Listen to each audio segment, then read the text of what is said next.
Chapter 451. Vahina fumbled around the cloak for a while and soon found a clue. Spells had a fixed form. Of course, powerful wizards could do whatever they wanted.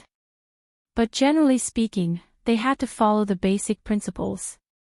The witches who lived on the banks of the magic river all year round believed that there were 36,000 runes full of mysterious power in this world. These runes could summarize all the laws of this world, and runic magic and holy magic were built on this foundation. These runes were also the most commonly used activation spells for magical items. For example, the most common ones were Im, earth, Oss, wind, Vo, water, and flame, fire. The aura of the earth on the cloak was very strong. In fact, except for the artifacts made by the silver and gold races, most of the treasures in the earliest era came from the elemental realm. Therefore, the noble daughter tried the giant poem, which described the origin of the earth races. There were 1,200 runes in this codex, and it was almost impossible to try them all. But she was very experienced. Usually, the activation spell had to be chosen according to the ability of the magic item, so the range was very narrow. She tried Yala's Tooth and Trembling Rune, which represented shadow. Then, her eyebrows twitched slightly, and she raised her head proudly and handed the cloak to Brando. Her sky-blue eyes were filled with the pride of a young girl, and the corners of her pursed lips could not help but curl up slightly, as if to say, "How is it?" Brando glanced at her and took the cloak. A line of small green words immediately popped up in his vision: King Buni's Cloak of Concealment. Magic resistance 30%. Activation ability: enter a state of concealment for 120 breaths. During this time, the character will disappear from the world, although the character can still feel everything around them. Activation spell: Far. This meant that the equipment had been appraised. The process of finding out the function of a treasure and the activation spell was called appraisal in the Amber world. Appraisal was indeed a profession similar to spellswordsman and curse knight. Spellswordsmen were not swordsmen who used magic. Although they could use magic, their real strength was in analyzing magic to fight against wizards. They were usually more proficient in anti-magic, not magic. However, Brando was not in the mood to think about anything else when he saw this thing. Everything was obscured, the description was as if it had disappeared from this world. He could not help but twitch the corner of his eye.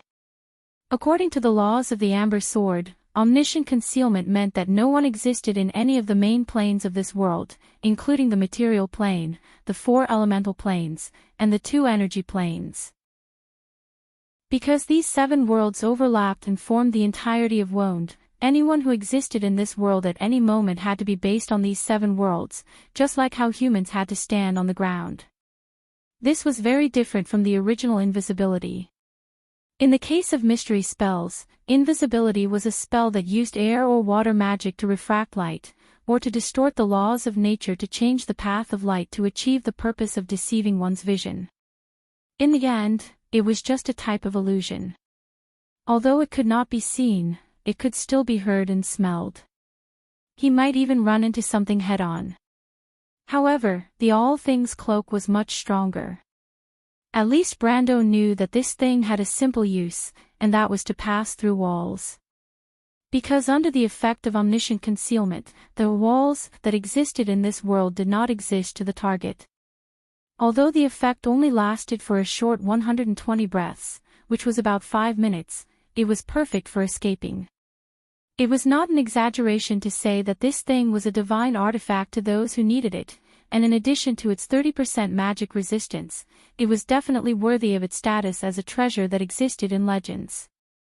The legendary cloak hidden in the Giant King's treasure vault did not disgrace its owner in the slightest. Brando raised the cloak and covered the 3 of them. He chanted, "Far." The cloak suddenly became transparent, and the feeling was very strange. It was as if a layer of water was surrounding them. Sifrid's eyes widened as she looked at the scenery around them. She even looked at Brando with admiration. Young people were always able to do things that she did not expect.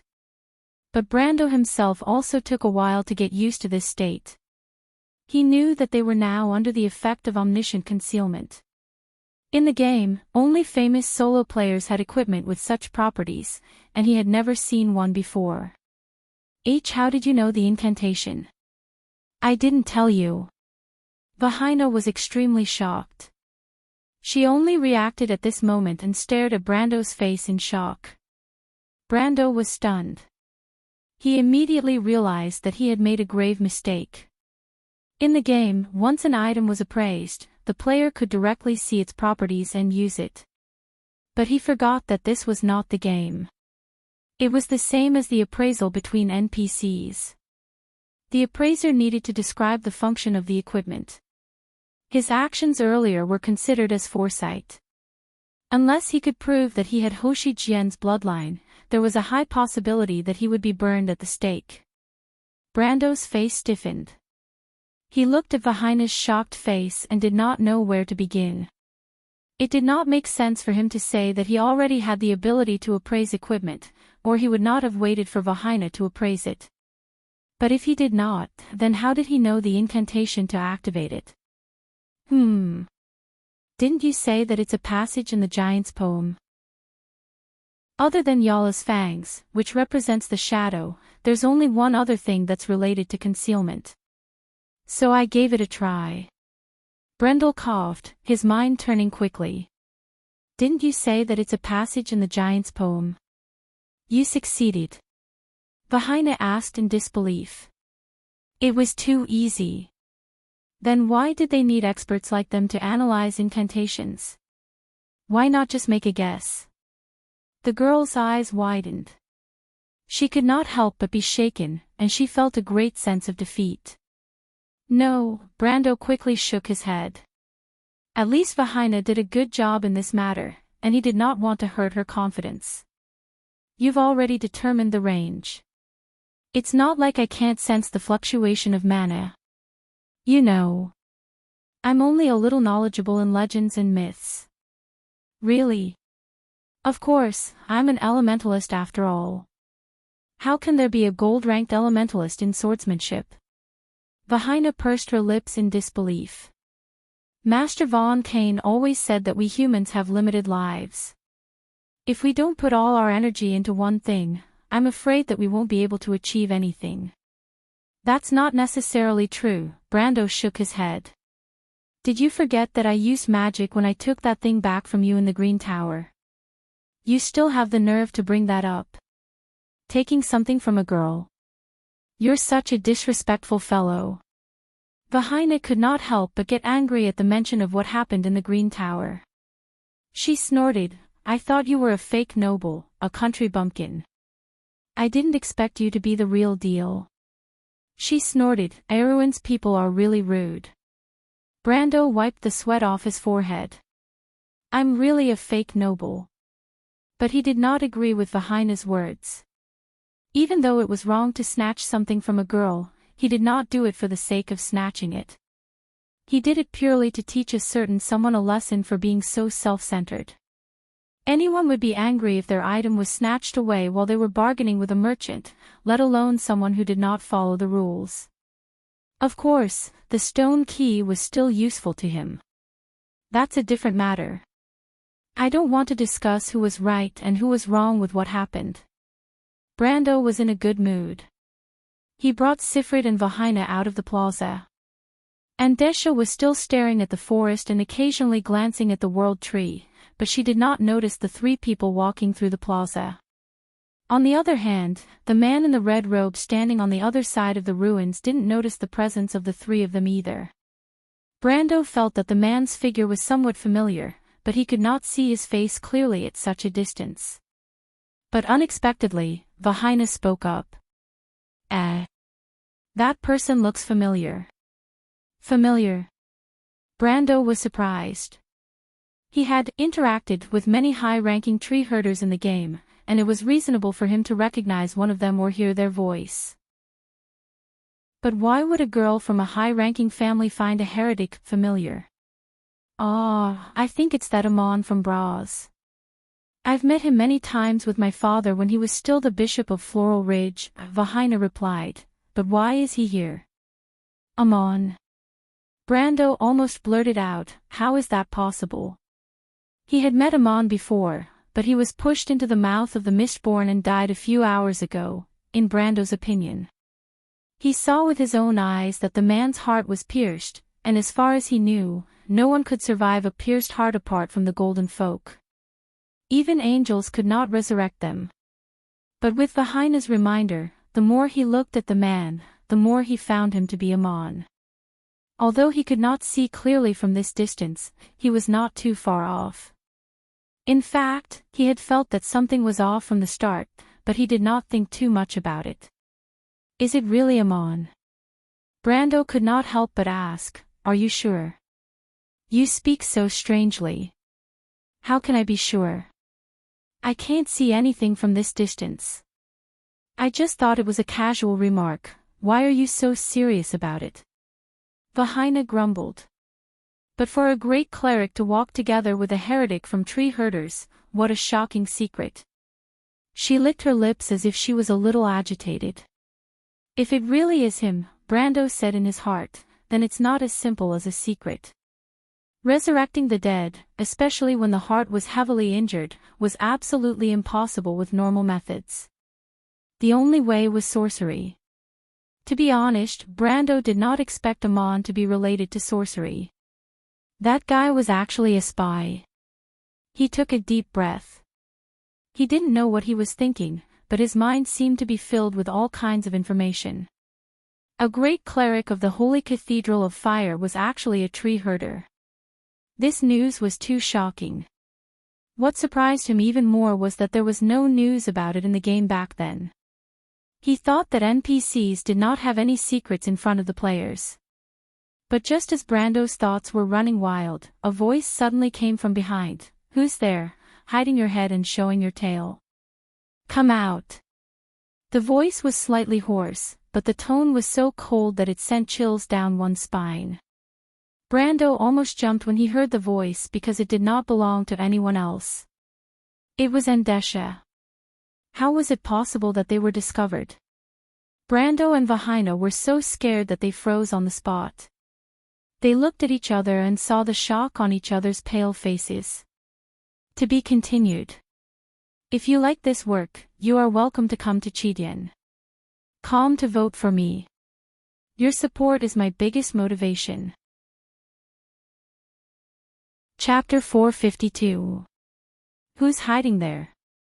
Andesha's cold voice was like a venomous snake spitting out apricots. Her voice reverberated throughout the plaza, causing Brando and the others to freeze. The woman immediately attacked, but surprisingly, her attack was not aimed at the square, but at the side of the forest. Thick vines danced in the air, and with a boom, several ancient trees were uprooted. As the soil rustled down, a figure suddenly shot out from below. Before Brando could see the figure clearly, the air around him seemed to have stopped flowing, and his vision turned gray. Andesha's whips that filled the sky slowed down in his vision, as if there was a layer of liquid that had increased the resistance. The Gray Domain. The Gray Domain was the ability to change the laws of an area and cause it to enter a world called Gray. This world was located at the boundary between the world of dark energy and the Gray Runic Plains, Earth Elemental. It was a fragmented subworld, and it was one of the many half-planes that were shattered during the War of the Dusk. The War of the Dusk refers to the war between the Golden Age and the Dusk Dragon. After this war, Wond entered the Second Era after the Azure Night shattered the sky. However, the Grey World that Greysword Saint Mephistopheles mentioned was not a real Grey World, but an ability to materialize illusions. It was the ability to project a world that existed in legends into the material world of Wond. Time passivation was one of them. It was one of the most unique elements in this world, and Brando was certain that the figure was Mephistopheles. Why is he here? Brendel took a deep breath, and his palms were covered in cold sweat. This scene was too exciting, and no one would have thought that this would happen in the end. Mephistopheles jumped forward, but it was not easy. He rolled on the ground to avoid Andesha's whips. He stood up calmly and patted the dust off his body. "You're Andesha." Andesha snorted coldly, "Greysword Saint Mephistopheles, the stray dog. Why aren't you looking for trouble with your nemesis, Cruz? What are you doing here?" Mephistopheles ignored her and continued, "Since you're Andesha, then I'm sorry, but I'm here to take your life, that great demon King Mephistopheles. Who does he think he is? How dare he speak to that woman like that?" Vahina was shocked when she heard Andesha's name. "Greysword Saint Mephistopheles. In Cruz. If you don't listen, the great demon King Mephistopheles." But when Vahina saw Mephistopheles, he was not as ferocious as she had imagined. On the contrary, this ash-sword saint was a handsome middle-aged man. Andesha was also taken aback. She did not expect Mephistopheles to start a fight after just a few sentences. Mephistopheles unsheathed his sword as soon as he finished his sentence. The huge blade of the sword glowed gray under the sunlight. "Ready." Mephistopheles pointed the sword at Andesha and said in a deep voice, "You." Andesha was furious. "Arrogant." She roared, and the sky above the ruins suddenly turned dark. Lightning bolts as thick as dragons rumbled in the clouds. She pointed downwards, and Brando could see 3 mysterious green runes appearing and disappearing around her. Then, countless bolts of lightning struck down from the sky, as if countless lightning tongues had spat out from the clouds. They gathered at a single point and formed a huge fork of lightning. Brendel knew that this spell was the druid's lightning strike. The 3 runes were lightning, fury, and nature. The lightning bolts created by the lightning strike could be split up to attack each enemy, or it could be concentrated. Each bolt could cause enough damage to kill an ordinary soldier, and the damage would increase according to the caster's bloodline attribute. Each bolt of lightning from Andesha's lightning strike could kill a silver-ranked warrior, and its power was even more shocking when they were concentrated. But it was easy to deal with this lightning strike. All lightning strike spells used metal as their target, and all they had to do was to throw out the most obvious object on their body. But Brando did not expect Mephisto to know the weakness of the lightning strike spell. He immediately threw his long sword to the side, and a blinding ball of lightning gathered on the blade. Ordinary metals would melt under such heat, but magic weapons could absorb the mana in the lightning. The lightning only lasted for a moment before it disappeared, and the sword that was stabbed into the ground was charred black. But Mephisto's sword now had a bolt of lightning as thick as an arm coiling around it, crackling loudly. That sword still has a 40% lightning strike that lasts for 3 rounds, but the damage dealt will not exceed the total damage of the lightning strike spell. Brando muttered to himself, "I've heard that Mephisto is a veteran of many battles against Cruz's forces. It seems like he lives up to his reputation today." "What did you say?" Faina turned her head and asked, unable to hear him clearly. "Nothing." Brando patted Sifrid's head, "Let's leave while they're still fighting. This is a rare opportunity, and it won't come again if we miss it." Faina looked at Mephisto's direction and nodded with lingering fear. Even though Andesha's lightning strike did not cause any real damage, it was still a spectacular sight. The lightning strike was so bright that it looked like the entire world had turned dark, and any normal person would be in awe of such a scene. Mephisto retracted his long sword and turned into a gray shadow that shot towards Andesha's building. But due to his domain, his speed was not fast enough, and Andesha immediately cast a second spell. She summoned the spirit of withering and darkness, and a bloody beast burst out from the ground. It looked like a rhinoceros, but its body was covered in bone plates and spikes. It was about the size of an elephant. This was the tree herder's unique spell, Dark Ally. It was similar to the druid's summoning of animal allies, but the summoned beasts were spirits that had been modified by the blood of gods. She pointed her finger forward, and the rhinoceros charged towards Mephisto. Every time its hooves stomped on the ground, a shock wave would ripple through the ground. If an ordinary soldier was within 10 meters of the rhinoceros, they would have died from the shockwave, not to mention being rammed by the rhinoceros. But this level of attack could only hinder Mephisto's advance. Andesha did not expect the Dark Ally to be able to subdue the Ash Sword Saint. She stretched out her hand, and countless vines parted to reveal a rattan staff. It looked a little disgusting, and the vines on it seemed to be alive as they waved around like tentacles. Andesha gripped the staff tightly. This was the first time she used a weapon. She raised the staff, and a layer of wooden vines immediately extended from her lower body to her lower abdomen, neck, and cheeks. The vines then wrapped around her entire body, forming a layer of wooden armor. Even her hair was wrapped in the vines, forming a kind of tentacle-like hair. Andesha raised the staff, and her snake-like hair fluttered in the wind. She looked like an evil goddess in the legends. Brando and Vahina rushed forward while looking at the situation behind them. When they saw this scene, they could not help but suck in a breath of cold air. Damn, that crazy woman is serious. Brando was surprised. He was surprised that Greysword Saint Mephisto was so powerful. He had always thought that Mephisto was slightly stronger than the Cruz Empire's goddess of war, the Azure Sword Saint Veronica, but there was a limit to it. After Andesha finished casting a defensive spell, she raised her head and saw that Mephisto had just killed the dark spirit she summoned. Mephistopheles' method of killing the rhinoceros was too simple. When the dark spirit charged at him, it lowered its head and aimed its sharp horn at him. However, the Ash Sword Saint did not dodge. He grabbed the rhinoceros's horn head-on, and with a loud bang, the rhinoceros that was as big as an elephant was stopped in its tracks. The instant the extreme movement turned to extreme stillness, everyone thought they had seen wrongly.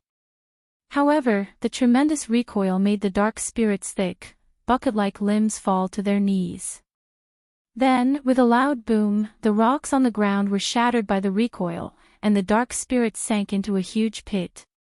When Mephisto released his grip, blood flowed out from the rhinoceros's eyes, mouth, nose, and ears. The gigantic creature was killed just like that. Brando and Vahina were dumbfounded. Is he even human? Even though Brendel's strength was greater than this when he was at his peak, he rarely fought in such a barbaric manner. Who would have thought that Mephisto, a middle-aged man who looked gentle and refined on the surface, would be so violent in battle? However, Brando suddenly felt his blood boiling. He could not help but think that this was what a warrior should be like. A true warrior should charge forward and fight to his heart's content. Once he charged forward, he would strike fear into his opponent's heart. Andesha was not afraid, but she was still shocked. Her face was covered by vines, but her eyes flashed. She waved the staff in her hand and gritted her teeth. Go, my children. The ground suddenly shook, and the huge building behind her instantly fell apart. Countless dragon-like vines rushed out from the ground, and these giant green sandworms bent into a U shape in the air before crashing down on Mephisto. Giant plants. Even though Brando did not stop moving, he could not help but stare at this level of battle. It had been a long time since he last saw a battle of this standard, and both sides had rich battle experience. This was because the battle experience of a famous NPC was far greater than that of a normal player. To be continued. If you like this work, you are welcome to come to Chidien.com to vote for me. Your support is my biggest motivation. Chapter 453. But when Mephisto displayed his strength, Andesha immediately wanted to use her strength to suppress him. Both of them were prideful people. However, Giant Plant was an 8th Circle Druid spell, and also the highest Circle Druid spell that tree herders could cast. Its effect was to increase the strength of the plants by more than 10 times due to their size. In other words, the power of the vines under Andesha's command was not inferior to a true elemental awakened warrior. The dragon-like vines weaved a net in the air, and under Andesha's command, they sealed off all of Mephisto's escape routes. The Ash Sword Saint had no choice but to face them head-on. But Mephisto did not panic. He slowly came to a stop and raised his head to look at the giant tentacles that were waving in the air. The tentacles pounced towards him. He raised his sword and activated Grey World. Then, he swung the sword upwards with both hands. Even though they were about 100 meters away, Brando and Vahina suddenly felt the world turn dark. It was as if the only thing left in the world was the grey sword in Mephisto's hand. The grey line extended diagonally upwards and divided the world into two. Then, time stopped. With the sound of something breaking apart, the tentacles in the air were all cut off at the same time from their roots. Green liquid gushed out from the severed parts. One could imagine the scene of countless dragons being severed in the air and falling to the ground. It was a spectacular sight. Then, the broken plants fell backward one after another. From mid-air, it looked like a chrysanthemum had bloomed in the forest, but this chrysanthemum was green. The vines fell to the ground with a loud crash and swept through a patch of ancient trees in the forest. Smoke and dust filled the air. Mephisto had expended a lot of energy after using the sword. He propped his sword on the ground and gasped for breath. But Andesha was not in a good state either. Her spell was completely destroyed in an instant, and the backlash from the spell almost caused her to explode. In the end, the woman clenched her teeth and sacrificed herself to save the king. Her left hand exploded into a pile of green paste, releasing all the magic power from her left hand. Only then did she manage to save her life. Andesha snorted and glared at Mephisto. She had never suffered such a loss when she fought against the great mages of the Silver Union. The mages were cautious, and their attacks were predictable, unlike Mephisto, who attacked as if he didn't care about his own life. A moment of carelessness would put her in a passive position.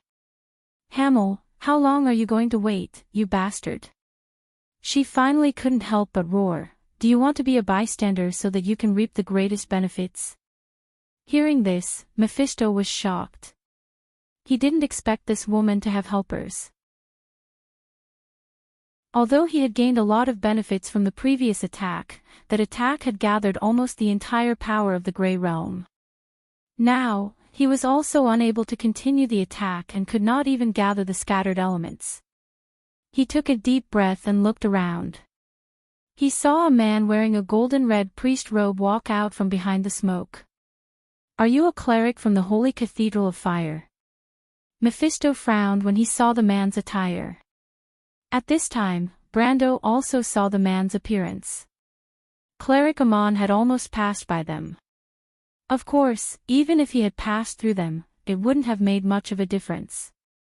However, after Brando confirmed that this man was indeed the dead Amon, he couldn't help but be shocked.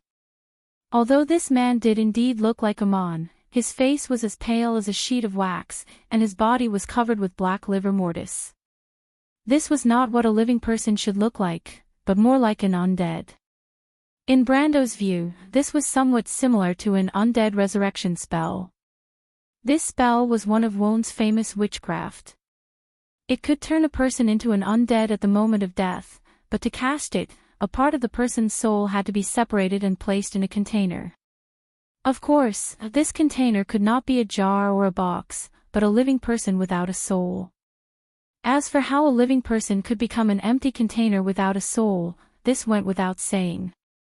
This forbidden spell was strictly forbidden by the Holy Cathedral, and only the necromancers of Madara and some cultists would study it. Thus, Brando confirmed that Amon was definitely a spy the moment he saw him. However, his relationship with Andesha did not seem to be that of the tree herders. In fact, there were countless cultists in Woned, and the All for One and tree herders were just two of the more powerful ones. Similar to the Silver Heavenly Snake and the Sheephead cult, there were terrifying legends about them everywhere. However, Brando could not help but squint when he saw the black ring on Amon's finger.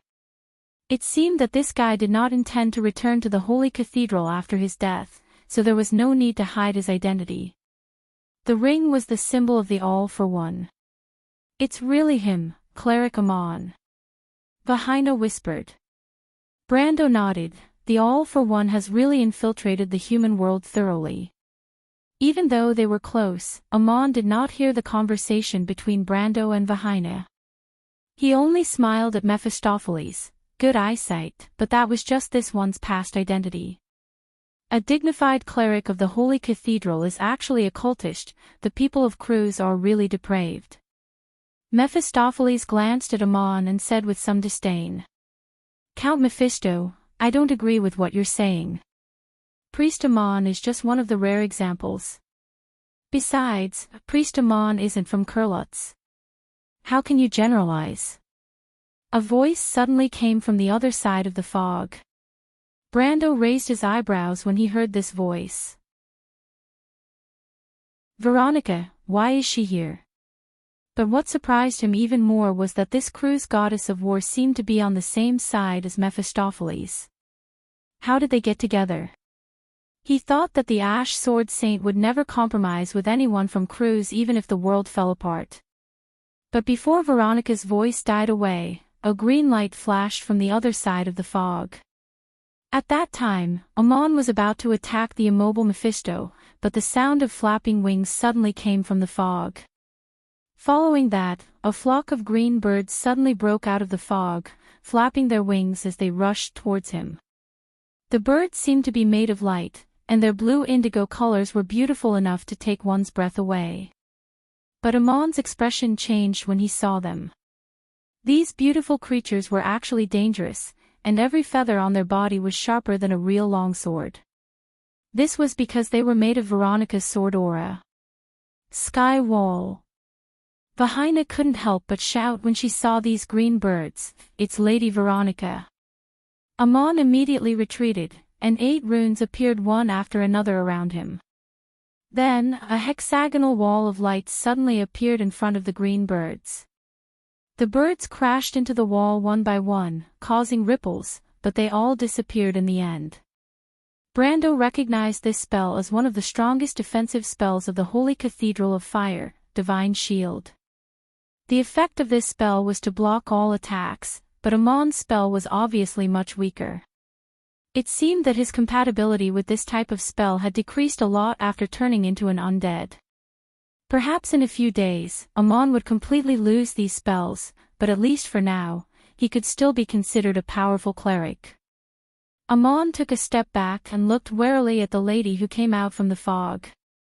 However, Brando looked at the longsword in Veronica's hand with a strange expression. If he wasn't wrong, that sword should be the Ash Sword's backup weapon, the runic sword Gunnies.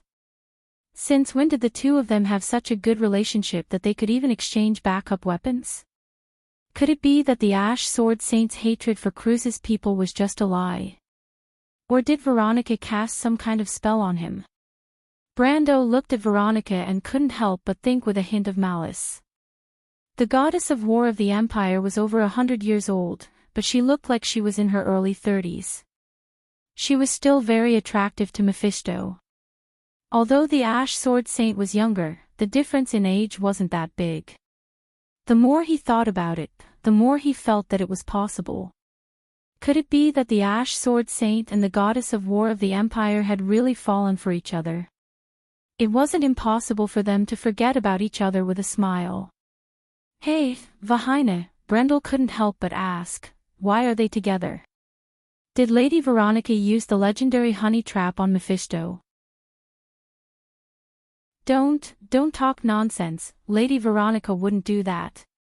Vahina looked at the scene with her mouth agape, and said with a little lack of confidence. But even though Brando was spouting nonsense, he was still a little worried. He looked around, hoping that Scarlet didn't follow them. Unfortunately, he was disappointed because he soon saw the girl behind Veronica. Sigh, aren't you just causing trouble for me, Lady Veronica? Brando sighed when he saw Scarlet. Let's go out and meet up with Lady Veronica. Vahina suggested softly. Brando immediately grabbed her arm. Wait, let's see what happens first. What's there to see? Your little lover is here, are you not going to stay? Vahina looked at him from the corner of her eyes. Hey, aren't you a noble's daughter? How can you say something like that? Brando couldn't help but cough. Besides, are you stupid? We're in the dark while the enemy is out in the open. Why do you have to go out and let them be on guard? Vahina was stunned. She didn't expect Brando to come up with such an idea. She blushed. Of course not, it's just that I'm not as despicable as you, always thinking about sneak attacks. Are you a noble or not? Aren't backstabbing, poisoning, and assassination your Kurlut's noble specialties?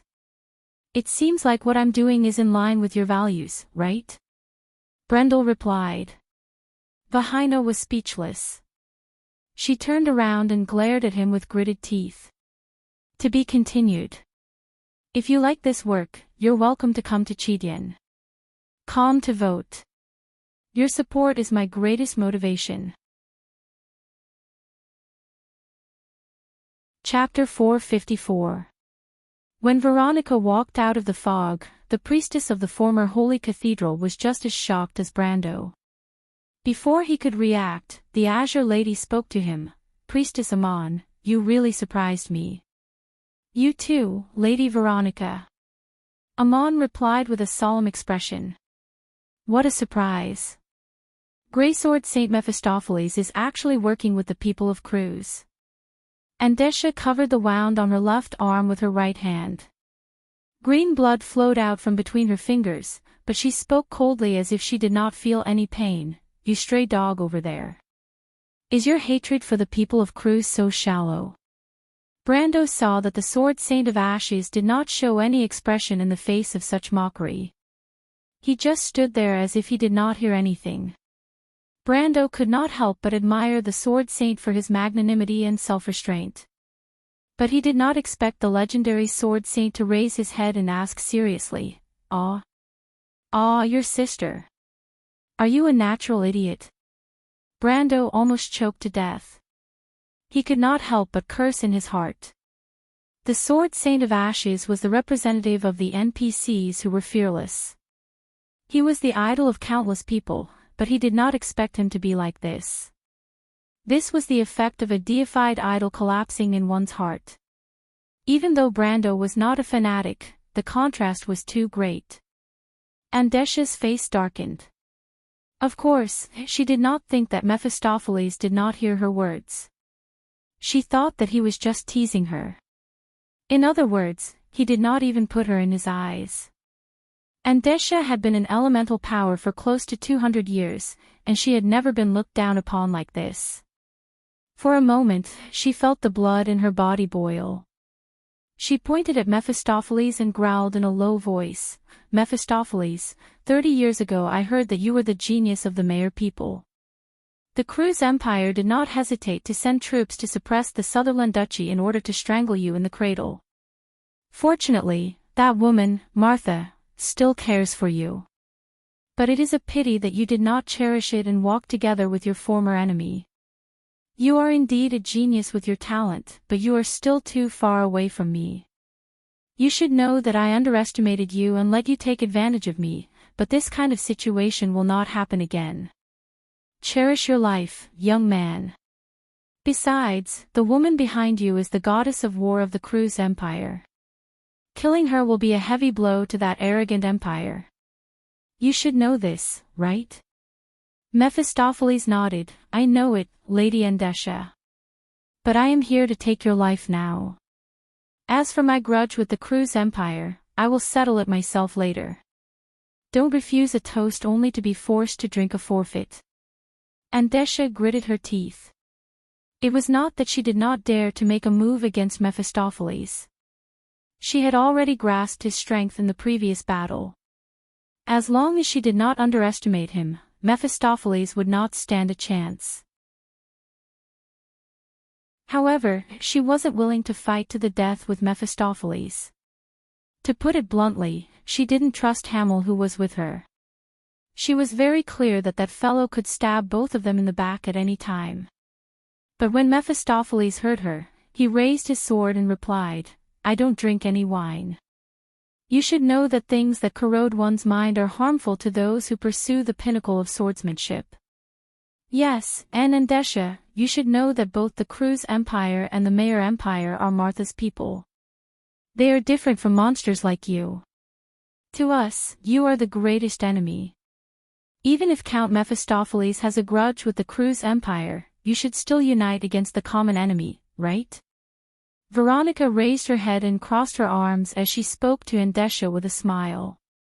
This female commander had long green hair that draped over her shoulders, and her smile was exceptionally charming. Andesha was furious. Then you can die. Corrosion, I will show you the power of time. A green domain spread out behind the enraged lord. Everything that was enveloped by the green light was instantly weathered and disintegrated. The stone buildings that had been preserved for tens of thousands of years crumbled under the green light, turning into mud and sand that fell to the ground. The green light extended forward and surrounded Mephistopheles and Veronica in an instant. It looked as if it was about to swallow them whole. Unexpectedly, the green light stopped when it was within 100 feet of the Ash Sword Saint's body. It couldn't advance any further. The streets around the green light turned into fine powder, and the stone slabs cracked to reveal the soil beneath. Plants grew and withered from the exposed soil, and the ground turned dark. But the streets beneath Mephistopheles' feet did not change at all. What's going on? Andesha was slightly shocked. Mephistopheles' strength was much weaker than her, and he should not be able to resist her element corrosion. What's going on? Faina, who was hiding under the cloak, also asked in confusion, how is he able to resist the effects of element power from such a long distance? Is he as strong as Andesha? When she discovered that Mephistopheles was on Veronica's side, she changed her title from Great Demon King to That Guy. Element corrosion. Brando's eyes lit up. Corrosion is just a low-level element corrosion, and it is at most on the same level as the dominant element corrosion. But the law of gray is the strongest element illusion, and it is also related to time. In the world of gray, time slows down, and corrosion is naturally ineffective. And the elements of illusion are mostly self-determined laws. In that world, the low-level elements of time have to obey the laws of that world. Brando did not say anything else, because the so-called elements were divided into 6 levels: micro-elements, mixed elements, strong elements, law power, elemental power, and existential power. Micro-elements were the power that everyone in the world of Wonde had. They were also known as the human attribute, but they were not visible and were weak to the point of being undetectable. Mixed elements were the manifestation of strong elements, and they were also known as dominant elements. Most of these elements would appear before a person had truly awakened their element, such as the freeze ability that Brando had displayed. But only those who had truly awakened their element could possess dominant elements. This level was known as the strong element, and it was also the most widely distributed element in the world. Above that was the power of law, such as fantasy, mystery, divine, and nature. After that was the power of elements, which was also known as the highest level of elements. The 4 elements belonged to this level of elements, which was the foundation of this world. Lastly was the existential power, which was parallel to or beyond the definition of the world itself. It was the foundation of the existence of matter and consciousness. Andesha's corrosion was only a low-level element of nature, and its highest level was time. Even though it was of noble origin, it was only a low-level element that was at the level of a strong element. On the other hand, the world of gray of the Ash Sword Saint was a genuine fantasy element. Both elements contained the element of time, but Andesha's power was suppressed due to the fact that the low-level element had to obey the high-level element. If not for the fact that she was much stronger than Mephisto, Mephisto could have even used the world of gray to control her element. You're really lucky, Count Mephisto. Veronica laughed behind Mephisto. Even though she knew how dangerous Andesha's element was, she did not seem to be bothered by it. The young sword saint of the Mayor Empire turned around to look at her, and his dark gray eyes said, I already know about Andesha's abilities. I see. Veronica replied. She reached out to protect Scarlet behind her and said to the red-haired girl, "Back off a little, you won't be able to interfere in the battle." Scarlet showed a surprised expression. "You don't have to protect me, Lady Veronica. I'm also a gold-ranked fighter." Oh. Mephisto was slightly surprised. "Your lord is also a gold-ranked fighter, isn't he?" The Erewhon Empire has produced quite a few people in recent years. I heard that there's a young man called Bugha who has outstanding talent and obtained the recognition of the Cross-Sword Saint. Is he also from your empire? Scarlet nodded. Bugha was her vice-commander. However, she did not dare to say that the young Bugha was no longer young. He was already middle-aged. You don't have to look at me. Veronica saw the Sword Saint of the Mayor Empire looking back at her and could not help but grumble. You don't really believe that woman's nonsense, do you? The Empire did not send troops to the Sutherland Duchy because of you, the Duke's son. Besides, don't worry, I'll do what I say. That's good. Mephisto raised his sword. I'll deal with that woman, and you deal with the cleric. Is that all right? No problem, Amon is not as strong as me. Veronica replied. That's not necessarily true. You have to be careful, Mephisto said. He then added, I'm not worried about you, I just don't want you to be a burden to me. Veronica glared at him. No one had ever dared to speak to her like that ever since she became famous. Besides, she was older than this young sword saint.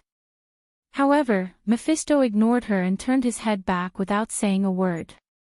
The conversation between the three of them happened in an instant, and Endesha also noticed the problem. She was so shocked that her face became distorted. Even though her element power was suppressed, it did not mean that she could not do anything to Mephisto. She was the Lord of Tree Herders, and she did not rely on her element power to survive. She let go of her right hand that was covering her left arm and grabbed the wooden staff that was floating in the air. Her eyes were almost spitting fire as she glared at the people below. She gripped her scepter tightly and shouted, Oh, primal chaos above all things, I revere your power with all my heart. May your wrath and anger burn away all existences that violate the truth of this world. Now, let me borrow your authority and do your thing. A terrifying chill ran through everyone's heart. Seventh moon, I call upon your name, Ankaram, and all things return to the same path. Endesha raised her staff and pierced through the vines covering her body. Black scales that flowed with blood grew out from her body. Come, dragon of chaos, dusk. Note, Ankaram is the name of the seventh moon. The witches believe that this moon is the reflection of the shadow and destruction magic in the sky. It represents the brutality and killing intent of the dusk dragon. Ankaram and the fourth moon, Akana, are twins. Akana represents judgment and rebirth in the legends of the Crews, and is also the moon of wisdom for the Bugha Magi. Horns grew out from her hair, and the sun in the sky dimmed. A pair of wings covered in scales spread out from her back. She shook her head and tail, and her neck lengthened. Her fingernails became sharp, and her body grew bigger and bigger. She's really angry now. Take Sifrit and find a place to hide. Don't get too close, or the wind blades from the battle will scratch your face. Don't blame me for not warning you. Brendel said to Faina as he pulled out Halran Gaia from his back and gripped the hilt tightly. Find a place to hide with Sifrit and don't get too close. Why you? I am not afraid. I want to go as well, I'm a warrior too. Vahaina's eyes widened as she reached for her dagger, but she remembered that she had lost it earlier. I can use magic to help you. You want to go? Brando looked at her. Are you saying that you want to leave a child like Sifrit alone on this battlefield? You're really vicious, woman. Vahaina was at a loss for words. She glared at him. All right, I understand. But if you lose, I'll make fun of you. Lose? Brando looked at the battlefield outside. Even if I lose, I don't need you to make fun of me. No one here will be able to survive. However, he was more concerned about Amon. He knew that he could not interfere in the battle between Andesha and Mephisto. He raised his sword and stared at the battlefield, waiting for Amon to exchange blows with Veronica before launching a sneak attack from the back. However, if the young miss beside him knew what he was thinking at this moment, she would probably scold him for having a dark heart and only thinking about sneak attacks. But in Brando's eyes, he would be a fool if he did not launch a sneak attack. Ambushing NPCs was a player's specialty, and it would be a waste if he did not use it. You probably don't know who Song Xianggong is, little girl. This is the power of transmigration, and chaos is nothing compared to it. He glanced at Vahina, then at Andesha, who had completely transformed into a dragon. Instead of criticizing her, it would be better to say that he was encouraging himself. To be continued. If you like this work, you are welcome to come to Chidian. Calm to vote for me. Your support is my biggest motivation. Chapter 455. But you can help me with something. Brando turned around and said to Faina. Help. Faina looked at him with a puzzled expression. Analyze the runes on Amon's body and tell me the parts that are related to defense. Are you going to deal with Amon first? Nonsense, of course I'll pick the weakest persimmon first. Brando stared at Amon's back and said. He had another choice, which was to take control of Valhalla's core while Andesha fought with Veronica and Mephisto. But he chose to stay because of two reasons. The first was because of Scarlet. It was not a short distance from here to Valhalla's core, but Mephisto was obviously not Andesha's opponent. Leaving Veronica and Scarlet here was not a wise decision. But the more important reason was that he found an opportunity. Andesha and Amon were tree herders and All for One. All for One's influence was deep in human society, and the tree herders were a bunch of lunatics. Brando did not wish for them to return to the civilized world and become his enemy. The only way was to get rid of these two people here and let everything that had happened here be buried in the Black Forest forever, eliminating all future troubles. That was why he tried to instigate William, but the Archmage of the Silver Alliance was too cautious and did not let him gain any advantage. But now, Mephisto's appearance gave him a second chance. Brando knew that Andesha's most troublesome aspect in battle was her corrosive domain, but the Ash Sword Saint was able to counter it. In this way, Andesha's well-concealed weakness was exposed. All right, I'll try, Faina replied, but his level is too high, I can't guarantee that it'll work. Don't worry, Brando comforted her, he's already an undead, the holy spell will reject his body and manifest itself. It's not as difficult as you think. Faina nodded. The Lady of Azure approached Amon and looked at him. Priest Amon, it's not too late to turn back.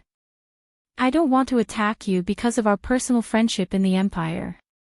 Turn back. Amon sneered. Will the Holy Cathedral accept an undead as their priestess? Besides, you should have heard of the resurrection of the undead spell, right? Veronica, don't try to flatter me. You know that it's useless to me. Veronica was not surprised by Amon's answer. She just wanted to shake his mind, but the will of the undead was as cold as steel. It did not affect the fallen priest at all. Without another word, she flicked the sword in her hand, and a string of green birds flew out from the sword. They flew in a beautiful arc towards Amon from both sides. Amon pointed his finger. Golden flames, give me a shield. Several golden shields appeared and disappeared, each colliding with one of the green birds and causing sparks to fly in the air. Blessing of flames. Faina said. This spell is an active defensive spell, but if the caster is unable to detect it, then it's useless. Continue. Brendel stared at the gap behind Amon's back as he spoke with Halran Gaia. There's also a spirit barrier. It's a passive defense. It only protects the front 180 degrees. What else? Arcane armor. Foresight attack. That's a little troublesome. That's all. I think, that's all. Brendel nodded and lifted his cloak with one hand. At this moment, Amon was in the midst of a fierce battle with Veronica. He did not expect 3 people to be hiding less than 10 feet away from him. With his abilities, it was impossible for someone to hide at this distance without him noticing, unless they were 10 times stronger than him. But then again, it didn't make much of a difference whether or not someone who was 10 times stronger than him sensed his presence. Besides, Amon definitely wouldn't think that someone who was 10 times stronger than him would sneak up on him. There was no need for that. The moment Brendel took off his cloak, the foresight attack on Veronica immediately alerted him, but he was too busy fighting with Veronica and did not have time to turn around. Moreover, the warning from the spell was not strong, which meant that the people who were hostile towards him were still some distance away. Unfortunately, what Amon did not know was that Brando also knew how the foresight attack worked. He calmed his breathing from the start so that his killing intent was not that obvious.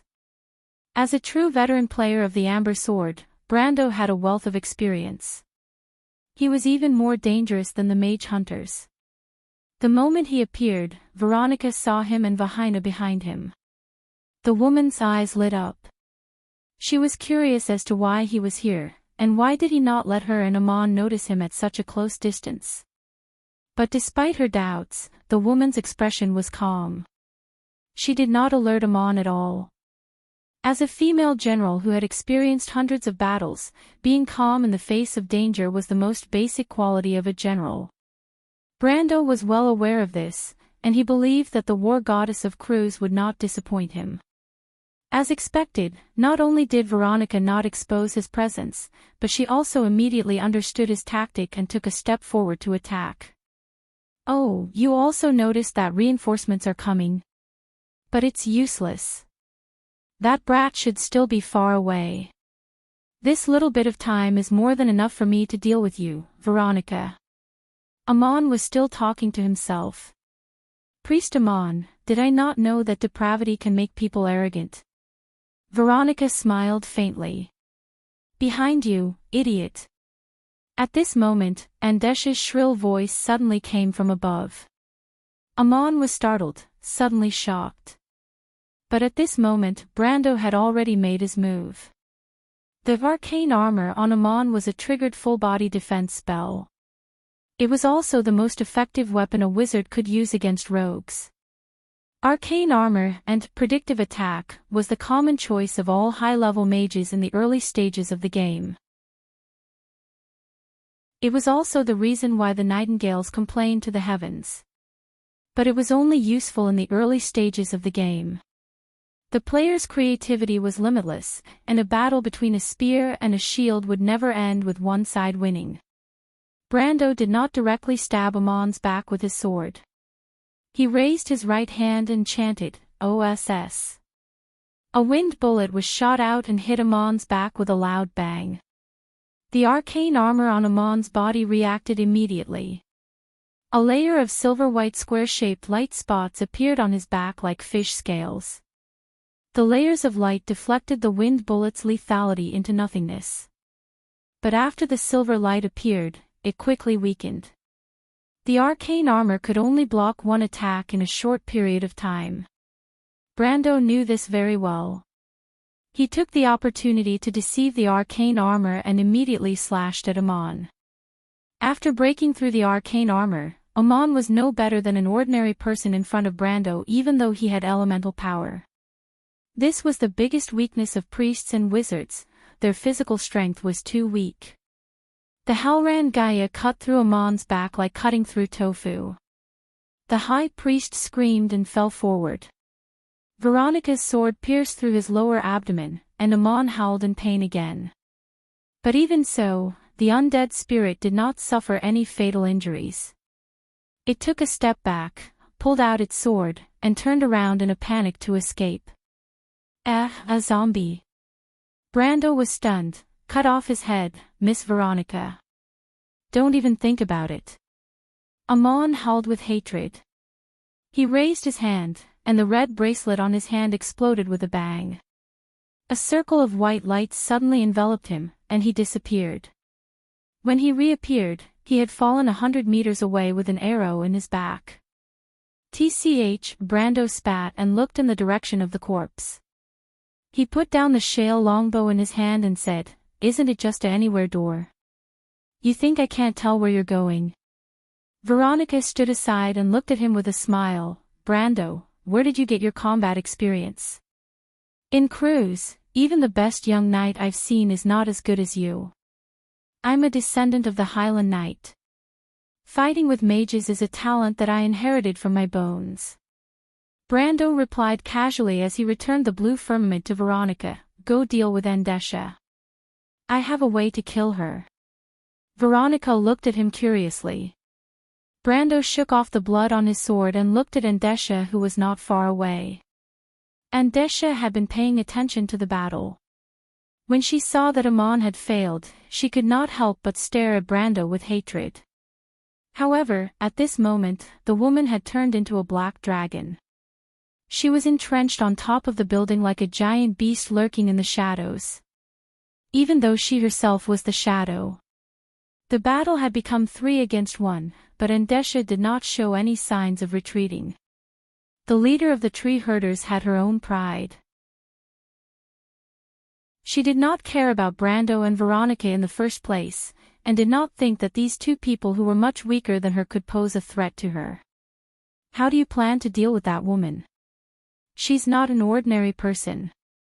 Veronica looked at Brando and asked. "I have my ways. Actually, I suggest that you bring Vahina and Scarlet away from here." "Brando, Andesha is not that easy to deal with. I'll convince Mephistopheles to delay her. What about you?" Brando turned to look at Veronica. "Me? As a general of the Empire, dying in battle is not a disgrace." Veronica smiled. "Vahina's identity is special, I have to protect her. It's not that serious.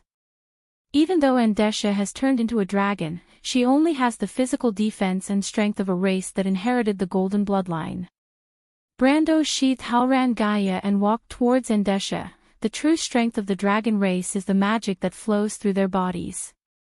You should know that the silver elves and humans' knowledge of magic comes from the dragon race, right?" Veronica nodded. "That's why Andesha's strength has its weakness." Brando lowered his voice. "She's a druid after all. As long as her connection with nature is cut off, she'll be useless. That won't be easy. But it's not like there's no way." Brando said, "If there's anything in this world that can cut off the connection between a region and nature, it would be the golden demonic tree." "The golden demonic tree?" Brando nodded. "Is Andesha digging her own grave by injecting the blood of gods into me? P.S. A classmate told me that I didn't post it yesterday, but I realized that I didn't post it yesterday. I'm sweating like a waterfall." To be continued. If you like this work, you are welcome to come to Chidyan. Calm to vote for me. Your support is my biggest motivation. Chapter 456. Faina stood on the battlefield with Sifrid in her arms. She suddenly felt someone pulling her from behind. She turned around and saw a red-haired girl with a ponytail looking at her sternly. "Don't stand here, it's too dangerous." As he spoke, he pulled her back without giving her any chance to explain. "Scarlet. Sister Scarlet." Scarlet patted Sifrid's head and said to Faina, "Come with me. You can't interfere in the Lord's battle, and this place will be affected by it." "What? He only dares to fight because of the Sword Saint. Wasn't he just as afraid of that woman as we were?" Faina replied in annoyance, but she did not dare to continue when she saw Scarlet glaring at her. "Sister Scarlet, look over there." Sifrid tugged at Scarlet's sleeve. The ponytailed girl was startled and raised her head in confusion. Brando said that he would use the golden demonic tree to absorb the force of nature in an area. Of course, He could not plant the golden demonic tree in a battle, but it was enough to achieve a certain effect. Andesha and Mephisto were currently fighting in the air. The Withered Lord had the upper hand in terms of strength, but Mephisto relied on his techniques to remain undefeated. Both of them noticed Brendel and Veronica on the ground, but Andesha slyly avoided Mephistopheles from moving the battlefield to the ground to avoid being caught in a pincer attack. "Your helpers aren't useful," Andesha sneered. Mephisto didn't have the time to reply, and his calm eyes showed that he didn't want to answer. Or rather, his answer was the giant sword in his hand. The giant sword stabbed forward, and 100-meter-long blade of light was formed by Grey Sword Chi. Andesha snorted and turned her huge body in midair to avoid the sword. She swept her wings that were covered with steel scales and knocked Mephisto's sword aside. She then clawed at Mephisto's head. At the same time, she tried to set up a small area of lightning storm behind Mephisto so that she could use this level 5 spell to seal off his escape route. Andesha's claws were fast and vicious, and Mephisto's head would have been turned into a ragged sack if she had hit him. But at this moment, the woman realized that her spell was one step too slow. The lightning that should have been summoned in an instant was dodged by the human sword saint. "What's going on?" Andesha was shocked. She realized that the flow of mana in her body had slowed down by a fraction.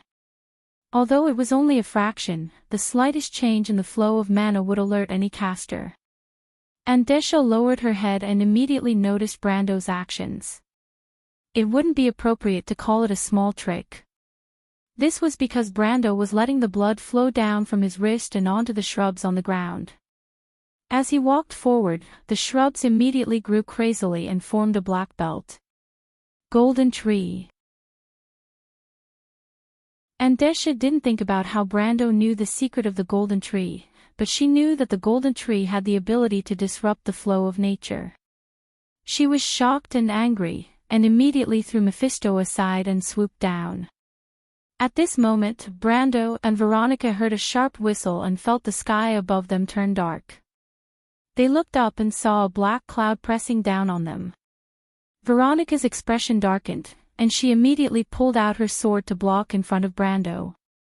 On the other hand, Mephisto naturally wouldn't allow Andesha to change her target so easily. Although he didn't know what Brando was doing, he could clearly feel that Andesha's spell had slowed down by a fraction. Looking at the monster's reaction, he could guess that it was related to the youth below. Mephisto pursed his lips and immediately turned his sword to stab at Andesha's exposed back. "Scram, you wretched vermin!" Dark lightning. The tree shepherds, lord of the withering trees, let out an angry roar, and black lightning began to appear around her body. These lightning bolts seemed to listen to her commands as they crisscrossed through the air, and a few of them struck Mephisto's sword. The sword saint of Sutherland felt his hand go numb, and a huge force came from his sword, causing him to almost lose control of it. The power of the lightning was extremely strange, and it didn't have the numbing effect of ordinary lightning. Instead, it had a burning sensation that pierced his heart. Mephisto immediately switched his sword to his left hand, and when he looked at his right palm, there were no traces of burns. Instead, it was completely black. Corrosive damage. The sword saint was slightly stunned. He was quite knowledgeable, and he recognized that this wasn't ordinary lightning, but a substance formed by the element of darkness. However, while the sword saint of Ash was obstructed by Andesha, the evil dragon had already arrived above Veronica and Brando's heads. She circled in the air and attempted to stop Brendel, but Veronica stood in front of Brendel and raised the azure firmament in a battle stance. Andesha took a deep breath. She knew that if she wanted to attack Brando, she couldn't avoid Veronica. Even though the crew's goddess of war wasn't as strong as her, she had no problem obstructing her from the side. She hesitated for a moment, then stretched out her claws. Countless vines grew out from the ground and pierced towards Brando. The vines were twisted plants that had been corroded by the darkness, and when they broke out from the ground, they looked like countless poisonous snakes. Veronica frowned and had to lead the vines to the side to prevent them from affecting Brando's work. How much longer? Don't fight her head on. Let Mephisto stall her. Brando replied without raising his head. He stared at the bushes on the ground. Under the nourishment of the blood of gods, the black thorns grew at a speed visible to the naked eye. Andesha became anxious when she saw this. Even though the plants weren't enough to completely distort the natural order of this place, it was enough to affect her connection with nature. She was a druid, and after losing the magic that she was so proud of, her close combat ability wasn't much better than Mephisto's. With Veronica at the side, her chances of victory were even lower. Especially in a battle of their level, victory and defeat were often decided in an instant. The slightest tilt in the balance of a battle could affect the final outcome. She immediately lowered her head and let out a low growl. The vines that came out from the ground were closing in on her, and Veronica was completely entangled by them. Andesha narrowed her eyes and took the opportunity to fly towards Brendel's direction. She did not care if she had 100% chance of success. She opened her wings and flew towards Brendel's direction. A terrifying shriek rang out in the air. Brando finally raised his head and looked at the direction where Andesha dove towards with a calm expression. Of course, he was extremely nervous at this moment.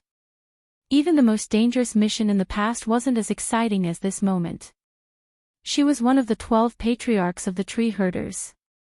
She was at least 40 levels higher than him, and if it was in the game, she could kill him with a single breath. It wasn't as simple as losing a level in the game, but a real death. But Brando's mind was extremely clear at this moment. He glanced to the side and noticed Veronica's situation, and a plan formed in his mind. He came up with a countermeasure in an instant and swung his sword towards Veronica's direction. Even though the crescent-shaped sword chi from the White Raven sword style bounced off the vines without causing any damage, Brando didn't count on it. With a thought, a sharp rock pierced out from the ground. It didn't pierce through the vines, but it temporarily blocked them from the other side. Veronica was finally able to escape. She took a step forward and raised her sword without any hesitation. Green light radiated from her body and surged out in all directions. She raised Cyan Firmament and swung it at Andesha. A cyan wind dragon that was 1/10 of Andesha's size flew out from the blade and crashed into the evil dragon in midair. Andesha was in the final stages of her dive and couldn't change her direction. She could only watch as the wind dragon crashed into her shoulder. Of course, the wind dragon was only an illusion. In reality, the sword chi tore through the scales on her shoulder, causing blood to spurt out. But that was all. Andesha only felt intense pain, and her movements slowed down slightly. Brando took the opportunity to dodge her claws and regroup with Veronica on the other side.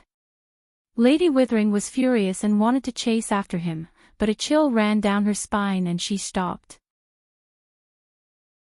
She turned around and saw that Mephisto had already torn apart the black lightning and was chasing after her. Even though Andesha was dispirited, she had no choice but to turn around and fight. She wasn't so careless as to expose her back to the sword saint of the Mayor tribe without any preparation. Mephisto had already used his strength to tell the tree herders that he wasn't someone to be trifled with. Brando took the opportunity to scatter the black thorns on the ground. These thorns were cultivated on the spot, and their effects were minimal. At least from the young man's point of view, he would need at least 4 more thorns of the same size to turn the tide of the battle. This wasn't an easy task because Andesha was constantly trying to stop and destroy the fruits of his labor. At first, she used a more direct method, but Mephisto didn't give it to her for nothing. Even though the sword saint of the Mayor tribe seemed a little off the mark, he could see that Brando's thorns were the key to turning the tide of the battle. Andesha's spells were getting slower and slower, and Mephisto's battle was getting easier and easier. There were even times when he had the chance to counterattack, which was unimaginable in the beginning. Thus, he decided to follow behind Andesha like a haunting ghost, not giving her any chance to make a move. Andesha quickly realized Mephisto's tactic, and she had no choice but to stop her clumsy actions and use her element of corrosion to corrode the thorns. This had a miraculous effect in the beginning, and almost caused Brando's work to go to waste. However, Mephisto quickly found a way to defend himself under Brando's guidance. He simply used his ashen world to cover the black thorns, preventing Andesha from attacking. This move almost drove Andesha crazy, but there was nothing she could do. Her element of corrosion couldn't do anything to Mephisto. Both sides chased after each other, and the black, great wall was slowly built. Even though Brando was starting to feel dizzy due to the excessive blood loss, Andesha's battle prowess was also starting to crumble. Her last spell almost failed, and the backlash from the spell almost caused her to lose an eye. Thus, a strange scene appeared on the battlefield. One of the 12 patriarchs of the tree herders was being dragged into the abyss by an unknown noble called Erwin. Even Mephisto, who was fighting against Andesha, could not believe his eyes. Veronica was supporting Brando. Andesha was furious, but she finally started to feel a little uneasy. She knew that there was no other way out but to lose. The leader of the tree herders finally regained her senses. She turned around in midair and prepared to escape. "Don't let her escape!"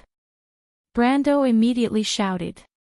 The Golden Tree's area of influence was large enough to cover an entire valley, and it was already too late for Andesha to think of escaping.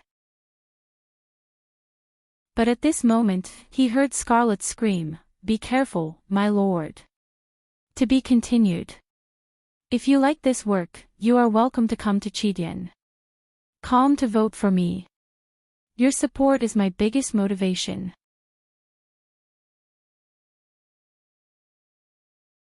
Chapter 457. Be careful. Scarlet suddenly shouted as Brando focused on dealing with Andesha's attack. Brando's heart skipped a beat as he turned around, only to see a ray of black light coming at him. Brando did not have time to react, but his rich combat experience made him lunge forward. He felt a sharp pain in his back as he was shot. "Damn it!" Brando cursed as he gritted his teeth in pain. He had already guessed who the attacker was, and the only one who could have attacked him from that direction was Amon. But he was surprised that Amon did not die. After taking a hit from Halran Gaia, he was hit by an arrow as well. Damn, is that guy a cockroach that can't be killed? In Brando's experience, a cleric was just a cloth armor class. He would not survive such an attack, even if he was an undead. He immediately turned around and saw Amon crawling up from the rubble, stones and debris falling from his body. However, the priest who betrayed the Holy Cathedral of Fire was equally surprised. He probably did not expect Brendel to be able to dodge his attack. "Ha!" He looked at Brando with a strange expression and said, "I have seen the most elite soldiers of the Holy Cathedral of Fire before. You are not as simple as a nobleman of Erewhon." Amon was quite a distance away from Brando, but his voice could easily reach him. Brando knew that it was a communication spell.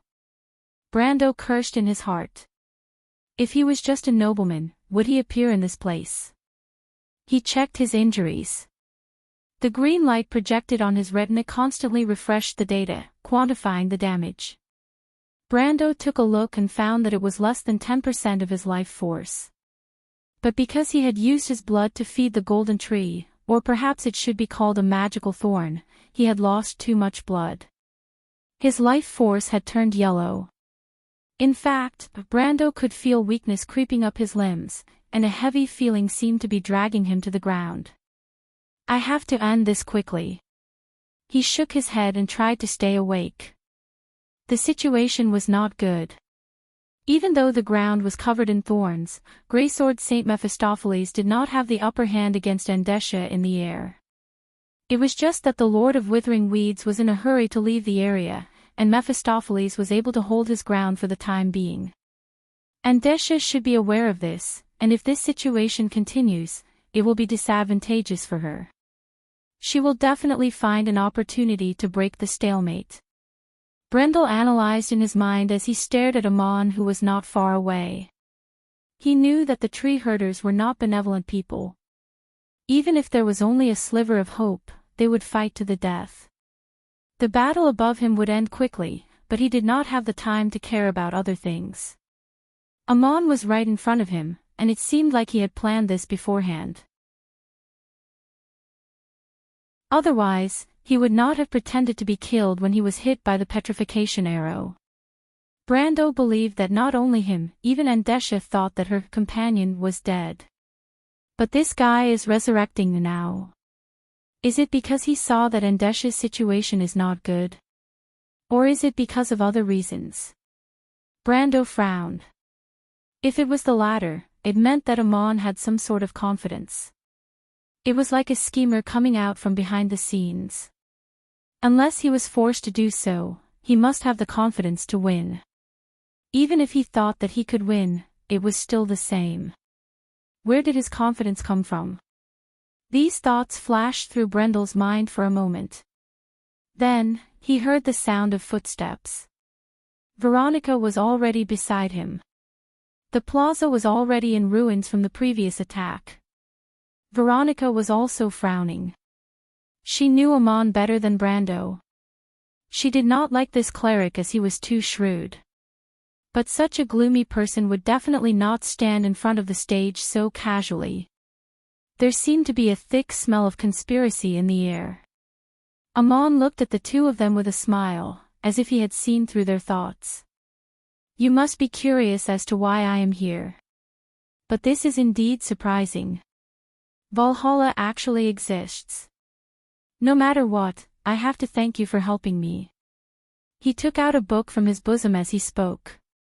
The book was covered in black smoke, and it was obvious that it was not a good item. Or rather, it was more like an evil item. Amon, what are you talking about? Veronica frowned and asked. Veronica, you still don't understand. Valhalla has maintained the stability of the loop of trade winds for thousands of years.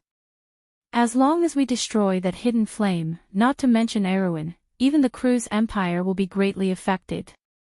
It is an honor to be able to destroy an empire with my own hands.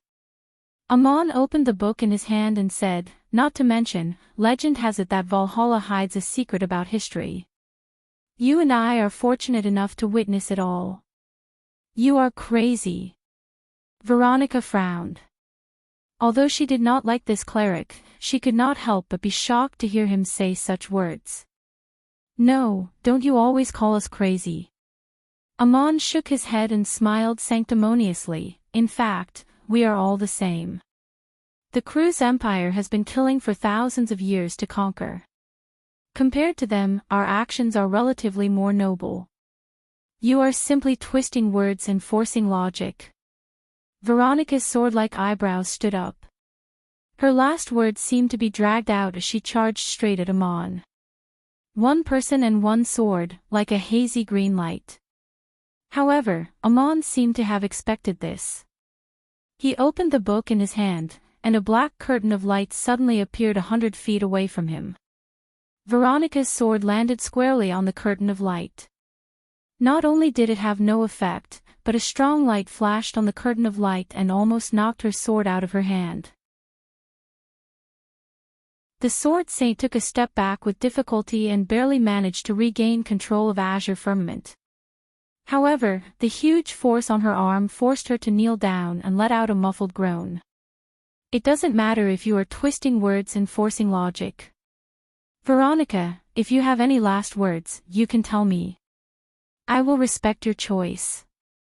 Amon held the book in one hand and looked down at the sword saint condescendingly. He said it so casually, as if the life and death of everyone present was in his hands. Andesha, who was fighting Mephisto in the air, became even more dissatisfied when she saw this scene. Her comrade clearly had the ability to deal with Mephisto easily, but he chose to feign death and put her in a difficult position. Even if she knew that their so-called cooperation was not worth mentioning, she still couldn't help but roar, Hammer, why aren't you getting rid of those bastards? What are you waiting for?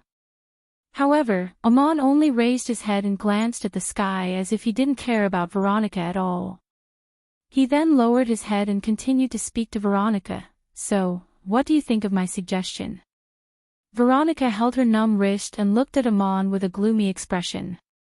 She didn't expect this cleric to be hiding his strength all this time. At least from this spell, his strength wasn't inferior to Endesha's. The huge difference in strength made her heart turn cold. Endesha alone was enough to make them use all their strength to deal with her, and now there was another cleric. Veronica couldn't think of a way to win. But just as she lowered her head and thought of a way to turn the tables, Brando's voice suddenly rang out, "Don't listen to him. That's just the power of the book. The wall of chaos only has 3 chances of absolute defense. I bet that guy doesn't have the ability to cast it a second time." The young man's voice startled Veronica. Although she didn't dare to believe Brando's words, she saw Amon's expression as if he had seen a ghost when she looked up. However, the traitor of the Holy Cathedral of Fire wasn't in the mood to pursue this matter. When Brando said those words, he felt like his head had been hit by a meteor. Because Brando wasn't wrong at all. Although the Green Sword Saint was a woman, she had rich experience in the battlefield. She only needed to look at Amon's expression to know that Brando was telling the truth. At least, most of it was true.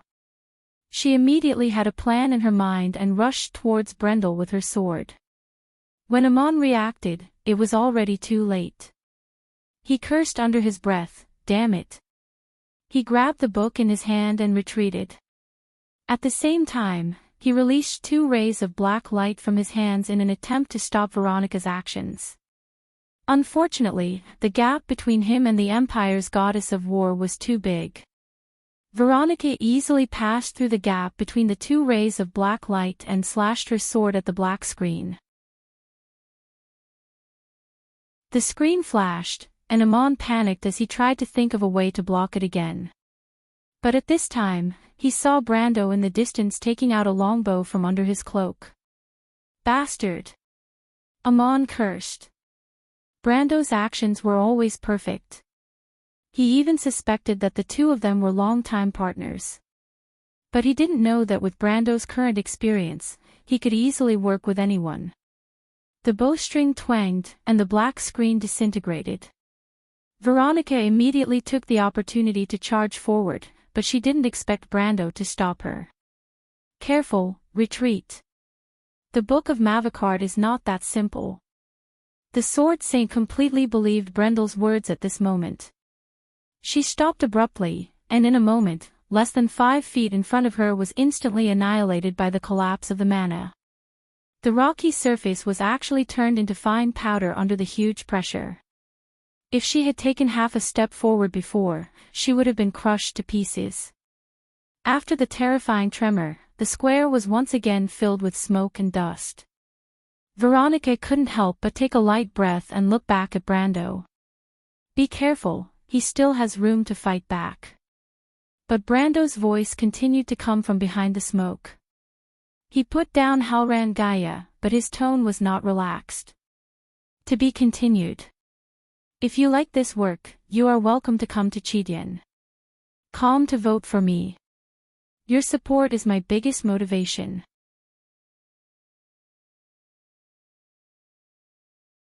Chapter 459. The stone slabs on the plaza crumbled into rubble, leaving behind a thin layer of mist.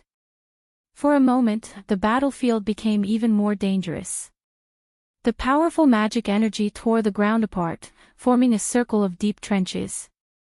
When the wall of chaos was destroyed, it would release all the magic energy it absorbed. The power of Veronica's 3 full-powered attacks was imaginable. The dozens of crisscrossing and fragmenting cracks on the plaza were proof of that. Suddenly, the magic energy surged, and a terrifying aura came from behind the white mist. Brando and Veronica's hearts skipped a beat.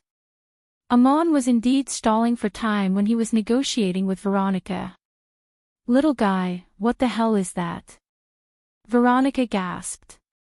Even at her level, she felt suffocated by the fluctuation of magic energy. What kind of terrifying spell was that? Brando was even more uncomfortable.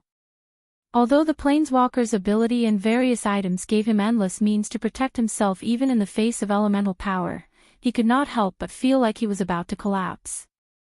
Mavi. The Book of Coulter.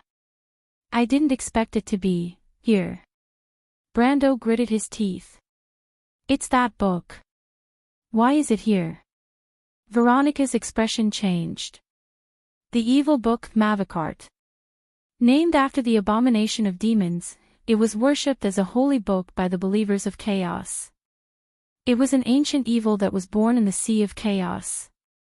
Legend has it that this book could devour everything in the world to obtain forbidden power. Although it was an evil book, it was almost as powerful as a divine artifact. But legend has it that this book had fallen in the Twilight War. How did it appear in Amon's hands? As they spoke, the magic energy between heaven and earth had gathered as if a black hole had appeared in the center of the plaza. Even the wind and fog were spiraling towards the center. But only for a moment, the magic energy suddenly expanded outward, and a circle of black light suddenly burst out. The light circle first swept over Brando and Veronica's heads, and with a whoosh, it swept across the entire ruins in an instant.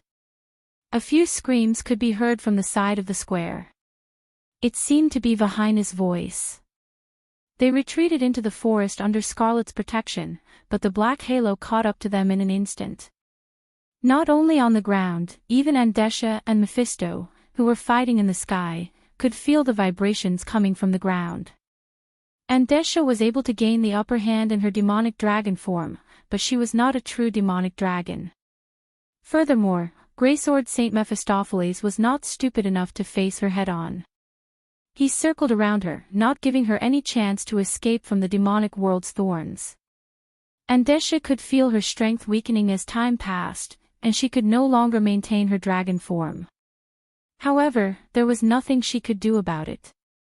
Her heart was burning with rage, and even her eyes were burning with black flames. But right at this moment, the two of them exclaimed softly at the same time and looked down at the square. The second ring of black light was spreading out. It's going to kill me. Dark shockwave. Brando cursed in his mind. It was a top-tier 11th circle curse. On the surface, it was a spell that could bombard the ground, but it was known as the limit of a human. None of the 11th circle curses were simple. The first component of this spell was the sky ceiling curse. Andesha and Mephisto, who were in midair, immediately felt their bodies tighten, and the element energy that allowed them to hover in the air disappeared. Even the flapping of their wings did not give them the slightest bit of lift, and the two of them immediately fell from the sky. This is an indiscriminate attack. Andesha's face turned green, and she screamed, "Hammer, you're crazy." Of course, Amon was not crazy. A strange laughter came from the fog. "Andesha, I'm doing this to thank you for buying time for me, so that I can prepare the power of this sacred artifact. But it's a pity that you barbarians will never understand the majesty of supreme power." It was as if victory was within his grasp, and he was full of confidence. However, he did not relax his hands at all. The speed at which the magic power was gathering behind the fog actually increased. The third black light will immediately burst out, and this time, its power was even more shocking. The black trail was like a whip that swept across half of the square, and even the air was crackling as it exploded. Veronica held her breath as the wind blew her green hair in front of her forehead. She turned around and said, "Mavical's grimoire has the power of a god. We are not his match, we have to think of a way to retreat." "It's too late." Brando gritted his teeth and said, "If we run, we're dead. If we counterattack, we still have a chance." "How do we counterattack?" Although Mavical's grimoire is related to the supreme power of chaos, it is still inferior to the Twilight Dragon, especially when the caster is just a mortal like Amon. "We still have a chance," Brando calmly explained. "How do you know?" Veronica's emerald eyes looked at Brando curiously. Amon was using words to buy time, and I'm sure you've noticed it. That's why I'm guessing that there's a gap between the casting of the grimoire. Is that so? Veronica still had some doubts, but Brando said, in any case, there's no time to explain. Our only chance is to seize this opportunity. Time was indeed hanging by a thread. But little one, how are we going to block this spell? The fallen bishop's chanting could no longer be stopped. The mana was surging, and the intensity of the mana was enough to make one's scalp numb. No one thought that they could escape from such power. But Brando did not answer. He just quietly glanced in a certain direction. In that direction, Andesha was screaming as she fell from the sky. Veronica immediately reacted, "Little one, you can't be thinking of." It was at this time that the fourth black light flashed and interrupted her words. Another light will swept past the two of them. The clouds in the sky suddenly separated to the left and right. Behind the clouds, circles of black cog-like magic circles formed by lines appeared. The huge magic circle flashed slightly, and the runes representing Peruz, Ka, and Tiamat, which represented darkness and destruction, lit up one by one. The lines inside and outside the circle rotated in opposite directions, and then the center lit up, and an extremely thin line fell from there. It was a black line. It hit Amon, who was in the fog, and an overwhelming power rushed towards them. Everyone present could not help but feel a trace of throbbing in the depths of their hearts. "It's coming." Brando immediately bit his tongue. The sharp pain was like a sharp awl piercing his brain, making him quiver. Using this moment of clarity, Brando broke free from the terrifying pressure. "Let's go." He immediately retreated. At this time, Andesha had just crashed into the ground, and Brando took the opportunity to circle behind her. He wanted to let the Lord of the Tree Herders take the first hit for them. "You two bastards!" Andesha screamed angrily in the air, but she immediately crashed into the ground with a loud bang. Andesha, who was in her dragon form, was dizzy from the impact. She clenched her teeth and pushed away the layers of rocks on her body. She crawled up and was about to attack, but when she raised her head, Amon's magic was already on her. The tree shepherd's leader's deep purple eyes reflected a black pillar of light that shone like obsidian, descending from the sky. The pillar of light suddenly became 10 times thicker. Andesha sucked in a breath of cold air. The pillar of light was like a water column that hung from the clouds. The moment it touched the ground, the black light immediately scattered like ripples of water, spreading in all directions. But it was not a ripple of water. It was the power of darkness that brought destruction. "Ha, me, er." Andesha's anger reached its limit. She roared as if she wanted to cut Amon into pieces, but the black light that was tens of meters tall was already rushing towards her like a tsunami. She could only spread her wings and create a semicircular barrier of light in her dragon form. Boom. The black light collided with Andesha, and she immediately let out a shrill scream. The barrier of light trembled violently, and cracks appeared all over it. Everything that the black light passed through was turned into ashes. The entire plaza was already broken and uneven due to the previous battle, but the black light was like a comb that sifted through all the rocks, leaving only a thin layer of flat earth behind. "Ah!" Andesha's eyes widened in shock and unwillingness. If she was at her peak, she might have been able to resist this spell. But with the hell's thorns cutting off her connection with the power of nature, even if it was the corrupted power of nature, her strength was less than half of what it was before. The black light surged forward, and the entire barrier of light was almost deformed. Andesha's dragon scales began to bleed, and the scales stood up and broke off. Blood splattered everywhere, and Andesha's screams turned into screams of agony. Hammer, I curse you." With this hateful roar, this giant dragon was actually pulled up from the ground by the copious amount of power and sent flying far away, crashing into the forest in the distance without making a sound. Brendel's eyes lit up. Andesha was around level 90 in this era, and it would take a lot of energy for the dark shockwave to completely destroy her. It would be like an arrow at the end of its flight if it tried to close in on him and Veronica. "Now's the time," he said. Veronica understood and activated the magic equipment on her body. For someone of her level, she would more or less have some powerful protective equipment on her body. A pale green light shield was erected. Brando calmly took out his shale longbow. To be continued. If you like this work, you are welcome to come to Chidian. Calm to vote for me. Your support is my biggest motivation.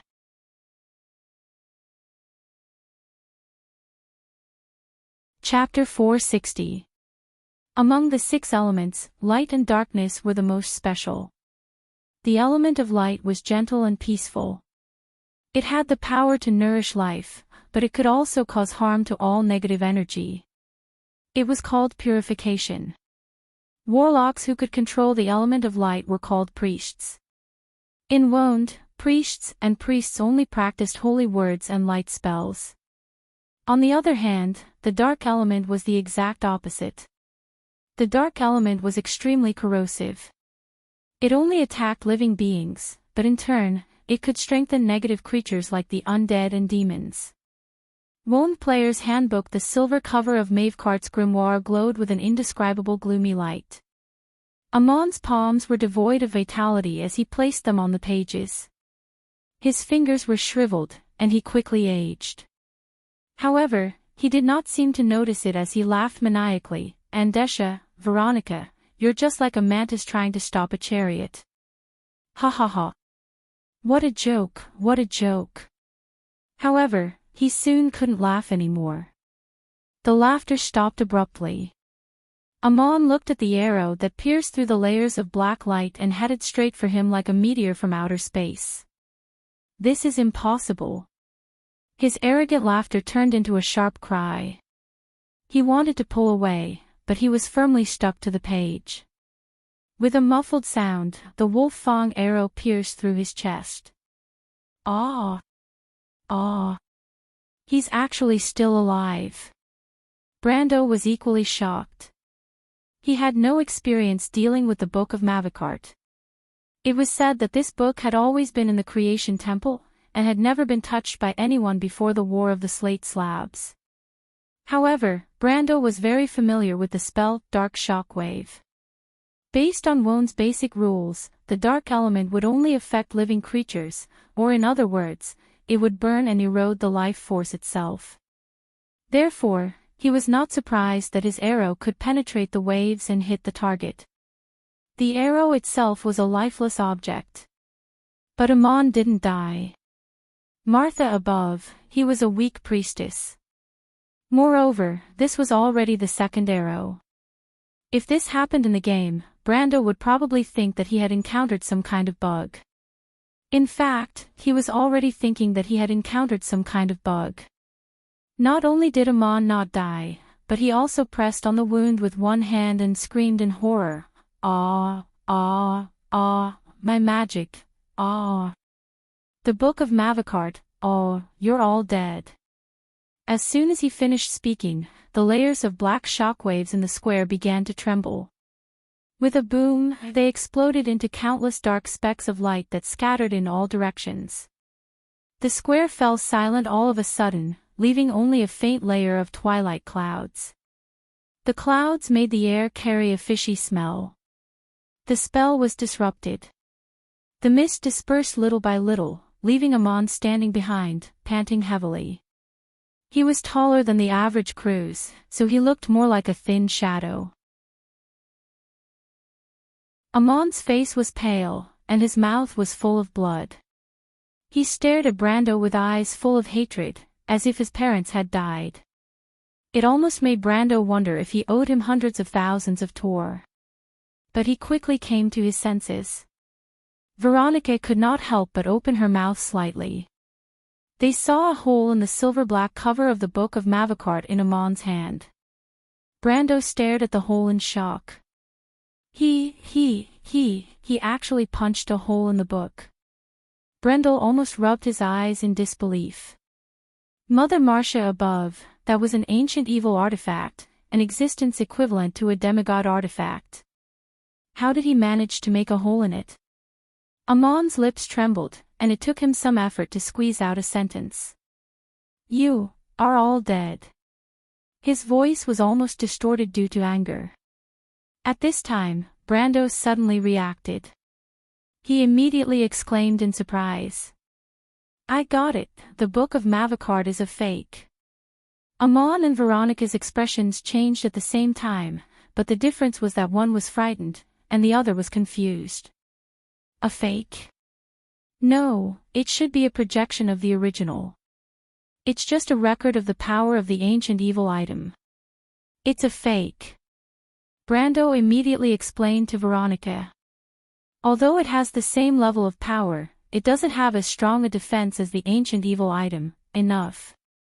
Amon hurriedly screamed and interrupted Brando. Although his sweat glands had almost degenerated after becoming an undead, he still could not help but feel cold sweat dripping down his face.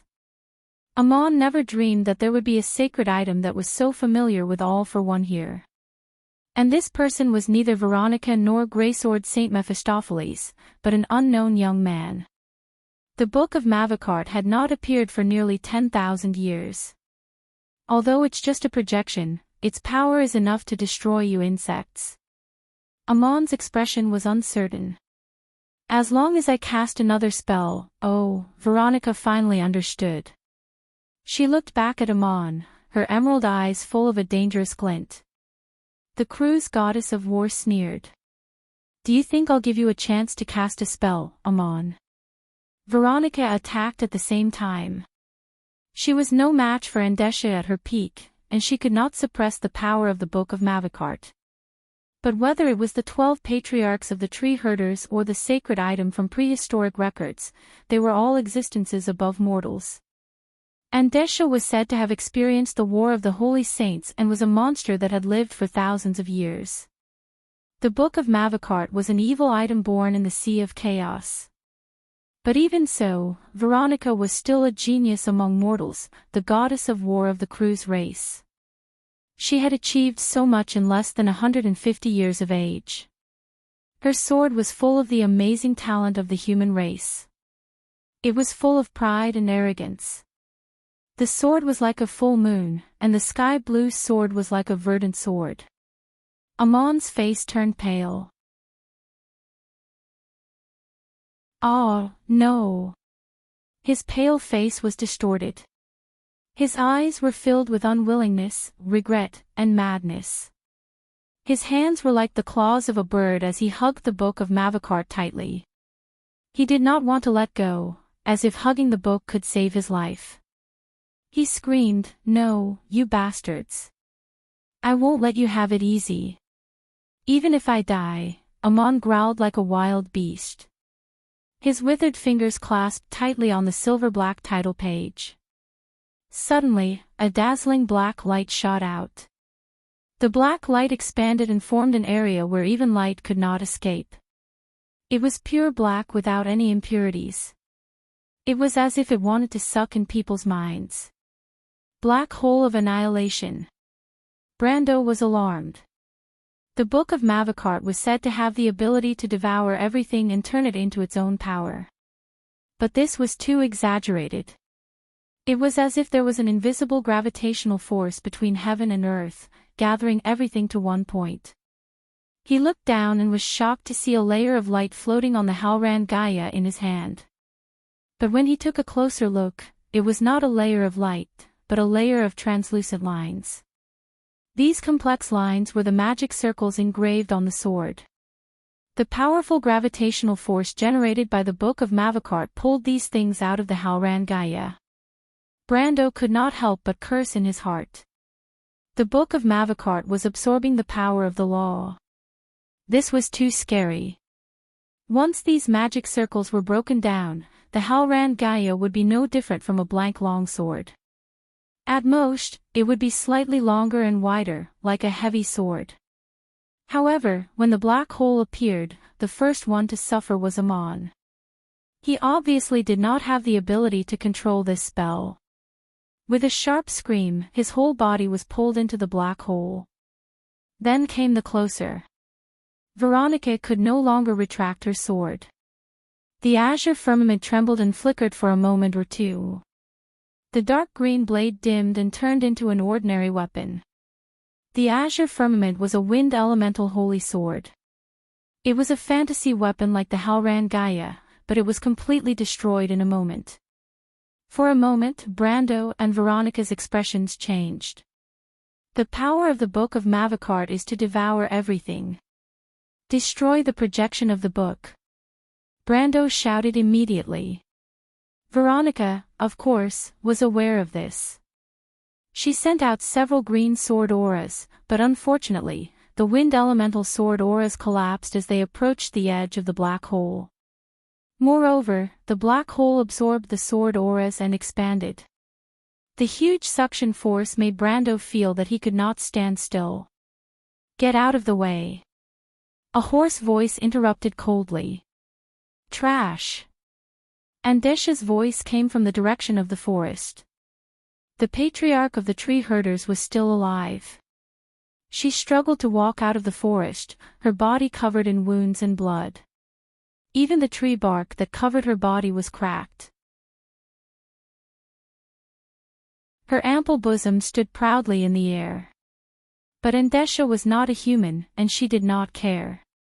Instead, she raised her hand and sent a green light towards the black hole. No, wait. Brando's expression changed. He wanted to stop her, but it was too late.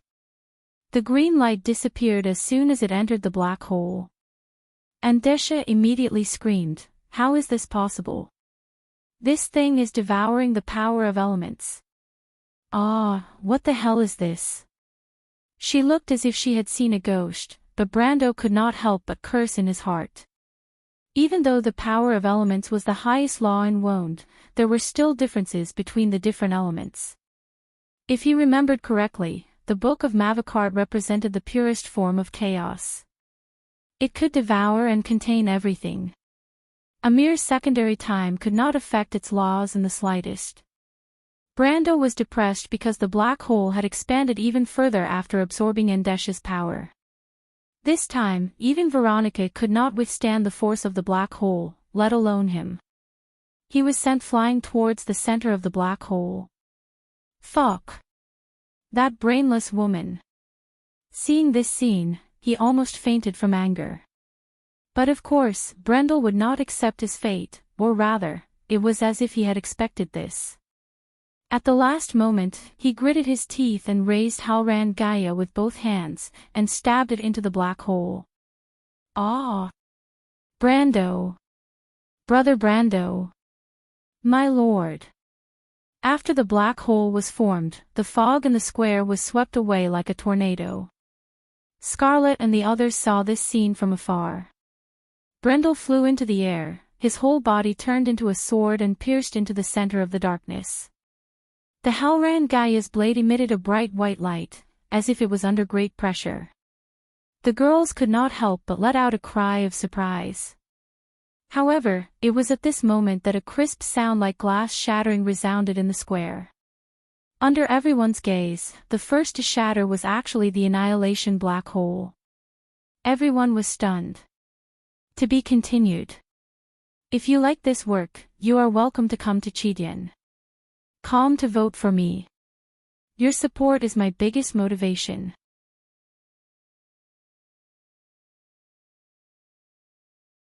Chapter 461.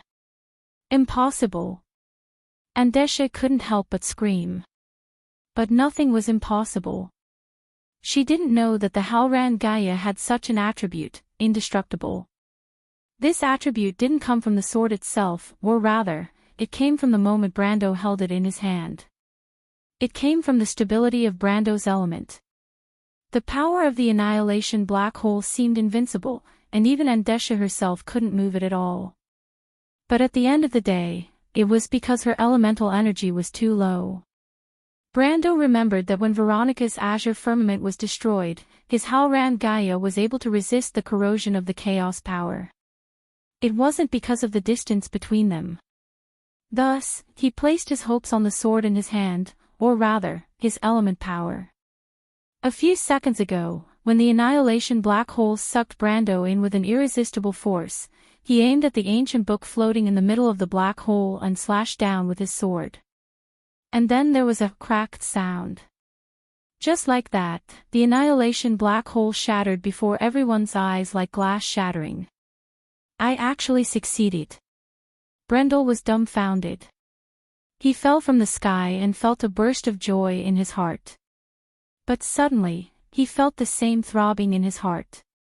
Maevecart's grimoire represented the power of chaos. Even though the one in front of him was a fake, the level of power was still there. If his sword could split it in half, wouldn't it mean that his elemental power was at least at the level of 4 elements? The 4 elements, Flame King Gretel, Wind Empress Saint Tassol, High Priest Jianzhen, and Saint Eloranta, were just a so-so. To be able to stand on the same level as these legendary names was definitely something that Brando didn't even dare to think about in the game. That was the privilege of RMB players and face fighters, but now it seemed like it was possible. But it was a pity that it was still one step away from the power of chaos. Brando was a little greedy, but this greed only lasted for a moment. At this moment, he wanted to shout out loud to express his excitement. This wasn't just because he confirmed that his element power was on par with the 4 saints, but also because the last obstacle was finally cleared. Valhalla was right in front of him. He didn't know how the lucky player in the game obtained this territory, but at least for him, it was indeed a narrow escape. First, he offended Cruz's people.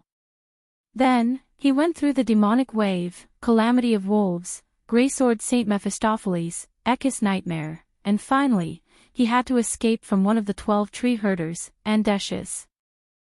Difficulty, this. Brando couldn't help but whisper. Of course, he had never completed any SSS before. He stood in the middle of a pile of rubble and turned his head, his gaze landing on Andesha. At this moment, the Lord of the Tree Herders no longer had her previous arrogance. Facing Brando's dangerous gaze, Andesha gritted her teeth and immediately said, I admit defeat. She was very straightforward because she knew that she wasn't a match for Veronica and Mephistopheles. Moreover, in her eyes, Brando wasn't simple either. He had countless tricks up his sleeves and could even destroy the annihilation black hole. In truth, she was more afraid of Brando. Lady Veronica, can you keep an eye on this person? Brando didn't intend to force Andesha into a dead end.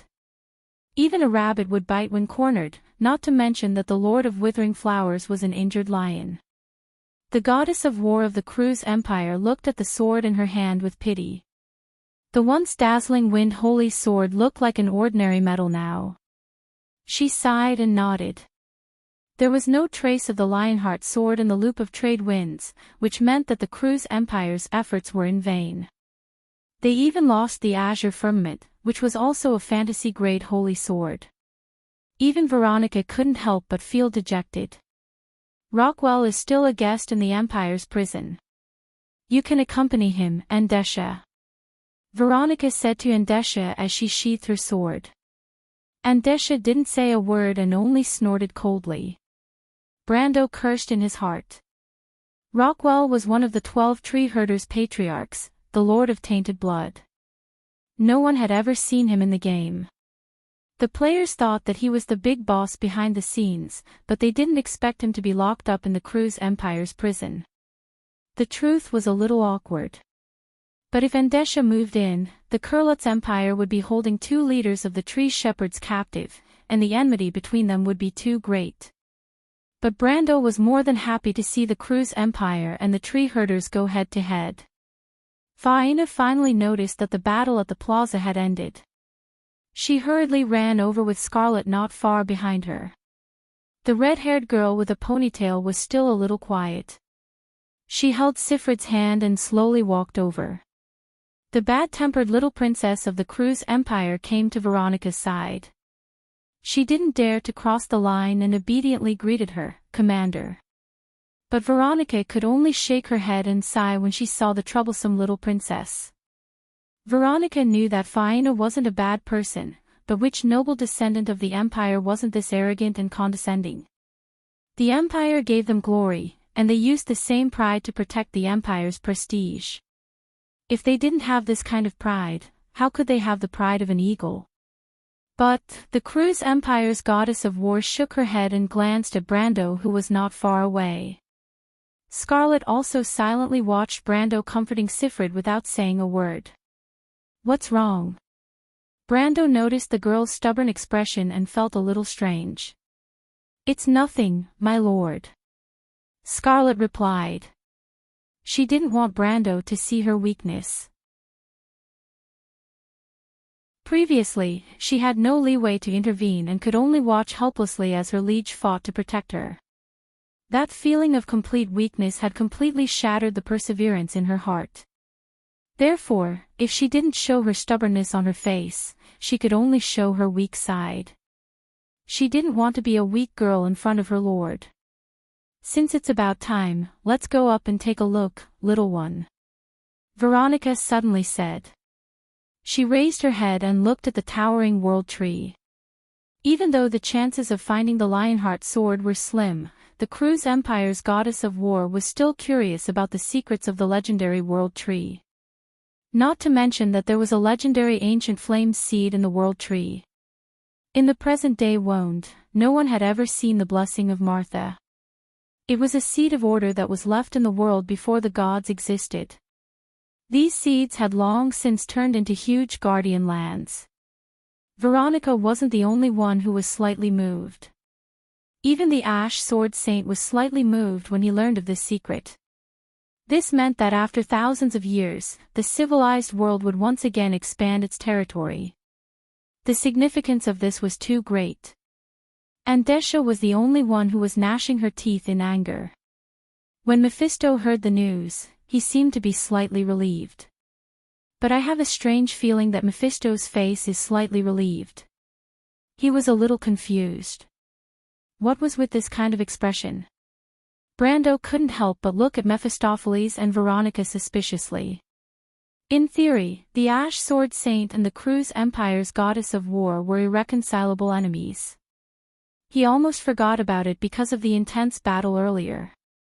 But now that he thought about it, how did the two of them end up together? Not only that, but they even fought side by side against Andesha. If this news was spread in the game, 9 out of 10 people wouldn't believe it, and the remaining one would think that he was crazy. But Brando suddenly thought of something and turned to Veronica. "Esteemed Lady Veronica, can you explain to me about that guy? Why can't he stand on our side?" Veronica pretended to be puzzled and smiled. "Count Mephistopheles is a reasonable person, little one. When facing a common enemy like the tree herders, it's normal for us to stand together." The Ash Sword Saint was a reasonable person? Would a reasonable person chase him and Scarlet all over the mountains and plains without saying a word? Brando didn't believe in this kind of reason at all. He couldn't help but look at Veronica suspiciously, and some bad thoughts started to form in his mind. Could it be that this old hag is using some underhanded methods, such as the legendary honey trap? The more Brando thought about it, the more likely it seemed. After all, even though Veronica was over 100 years old, this age was nothing to someone of her strength. At least on the surface, Veronica could be considered a woman of unparalleled beauty. Even though she rarely pretended to anyone, Brando thought that if she really wanted to, Mephistopheles would fall for her trap. Isn't this how most melodramatic storylines are arranged? What national enmity and personal feelings are intertwined together? Brando suddenly felt that this was simply impossible, and the evidence was irrefutable. But at this moment, he heard Veronica snort coldly in his ear. "Little one, what kind of evil thoughts are you having?" The Cruise goddess of war stared at him from the corner of her eyes. "Me? I'm not." Brando immediately shook his head like a rattledrum. Thinking about it was one thing, but if he really said it out loud, whether it was true or not, this woman would probably stab him in the heart first. But Veronica was so experienced that she could see through Brando's lies at a glance. She could even guess what dirty thoughts were in Brando's mind. She couldn't help but grit her teeth and said, "I just made a promise to Count Mephistopheles." As expected. Brando couldn't help but blurt out, "This is the so-called promise to marry someone." As expected, my ass. Veronica's veins were bulging even though she was a noble lady. She knocked Brando's head with the hilt of her sword. "I just promised to help him restore his kingdom." "Wait, restore his kingdom?" Brendel blocked the goddess of war's sword with both hands and almost bit his tongue off. "Did I hear wrongly? You want to help her restore her kingdom?" He looked at Veronica in disbelief. "Are you joking? The Cruz Empire will agree to such a thing?" "Impossible, those bastards are so arrogant that they almost think that the whole of Wone should listen to their orders. Unless pigs grow wings and fly to the trees, they will spit out the meat in their mouth."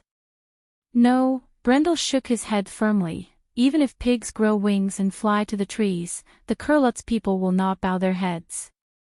"Lady Veronica, you're not lying to the honest brother Ash Sword Saint, are you? If he gets angry later, we won't be able to handle it. Don't forget that Endesha is still here." The news was too shocking, and even Brendel almost could not hold it in for a moment. He felt that unless Veronica was the Empress, no, even if she was the Empress, she would never make such a decision. To be continued. If you like this work, you are welcome to come to Chidien. Calm to vote for me. Your support is my biggest motivation.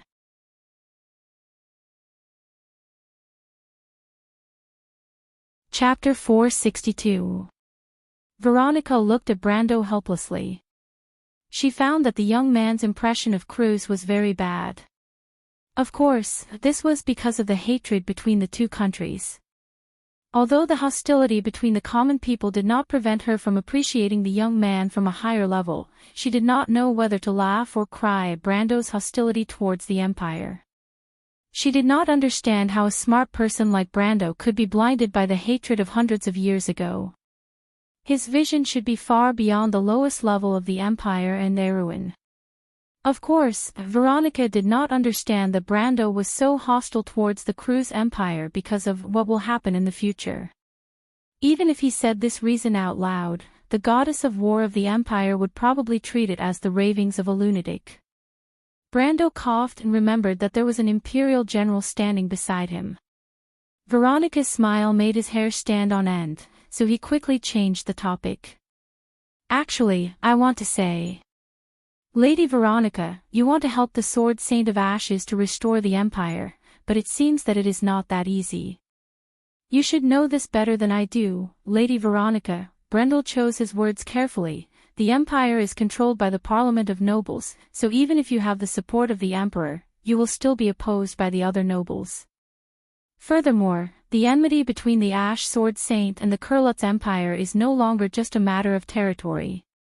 You should know how many of the Imperial Academy's young cadets were killed during the incident in the Imperial capital. Those young elites are an incalculable loss to the Empire today. I heard that the Empire has even set a bounty of tens of millions on Mr. Mephisto's head. That's not a small sum of money. You seem to be very familiar with the Empire's affairs." "Oh, no. I am just a Suso." Brando quickly humbled himself. He wanted to let the goddess of war of the Empire know that he was not joking. This guy is especially looking for trouble with the Empire. Although I don't know why he has such a deep grudge, I think it is enough to motivate him to study the history of the Empire." At this time, Vahina, who had been quiet for a while, suddenly interjected and rolled her eyes at him. Brando was a little surprised. Vahina's words sounded like she was mocking him, but in fact, she was trying to excuse him. He could not help but feel a chill down his spine. This lady actually has good intentions. There must be a conspiracy. But Veronica seemed to accept this explanation. She nodded. "You are right. This proposal will not pass the Empire. You really lied to him. Even someone like the Sword Saint of Ashes who no one would dare to offend, he dares to lie to me. As expected of a politician. Ah, as expected of a thick-skinned and black-hearted person. Can't you think of something better? Why are all the youngsters nowadays so evil? I'm the Empire's Legion commander, so why would I lie? Veronica glared at him. Of course I'm telling the truth. But didn't you say, I said I can't, but that doesn't mean you can't. Veronica interrupted him. Me? Wait a minute. Brando suddenly understood what Veronica wanted to do. Why should I help him restore his empire? Restoring his empire is not an easy task. Also, this is a deal between the two of you, how can you drag me into it? He could not help but grumble. Why would I? The goddess of war of the Kurlots looked at him slowly. Little one, I can just leave. But I took the risk to persuade him to help you deal with Endesha. Don't you think you owe me a favor? Brando immediately shook his head like a rattledrum. Centuries ago, the Empire also owed Erwin a lot. So let's just call it an eye for an eye. We are even. Veronica did not know whether to laugh or cry. This brat was acting shamelessly. How could this be even? She could not help but poke his forehead. It's not that simple. Besides, this matter is not entirely a bad thing for you. I think you should understand this point. Why are you acting coquettishly with me? I'm sorry, I don't understand. Brando replied with a straight face. Veronica could not help but smile. It's okay, I'll explain it to you. You said that you wanted to help the Druids ignite the fire seed. I think you also want this territory, right? Brando did not answer, but she did not care. She continued, you should already have the qualifications to become a knight. The moment the fire seed is ignited in your hands, you will legally have the right to own this land. It's a good plan, but it's not realistic. In the past, no one dared to spy on the loop of trade winds because no one knew that there was a primitive fire seed in the loop of trade winds. It represents a vast territory for growth. It's almost comparable to rebuilding Erwin. This temptation is too great, and no noble in your country can resist it. Those people do not care about whether it's legal or not. You should know very well, little one. Legal is just a name on the table. A primitive fire seed is enough to make anyone fall out with you. What about you? Brando looked at her with some vigilance. She was right. If this woman suddenly attacked him with a sword, he would not be able to withstand it. Me? Veronica was a little amused. Why would the Empire want an enclave? But if this territory is next to Cruz, maybe I'll be tempted. Brando nodded. In fact, when he thought about it deeply, his plan did have some loopholes. He was used to the way of thinking in the game. He was used to thinking that after obtaining the territory through legal means approved by the system, the only thing left to guard against was probably the players, except for the monsters. But here, those greedy nobles were also players. He felt that he seemed to have thought too much of the situation. First of all, he had a natural sense of closeness to the future Princess Royal because of his past history. But he forgot that in this place, he was just a passerby of the interest group. In the face of a territory that could grow to be comparable to Erwin in the future, even if the princess was wise, what would she think and let him rule this land? Don't forget, compared to Princess Griffin, he was just a stranger. Brando could bet on the Princess Regent's trust, but he could not afford to do so. This was not only about his future. So when Veronica opened her mouth, Brando actually understood the idea of the war goddess Cruz.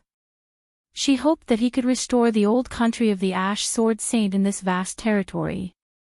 This was indeed good for him. First of all, their interests were tied together. The Ash Sword Saint would not sit back and watch his plan to restore the country be spied on by other nobles in Erwin.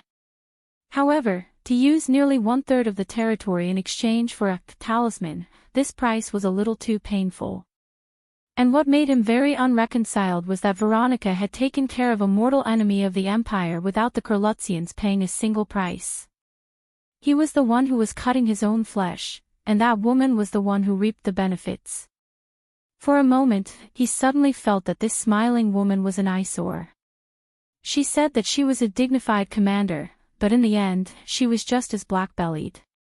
It's not that easy. Brando thought to himself and shook his head. It's far from enough.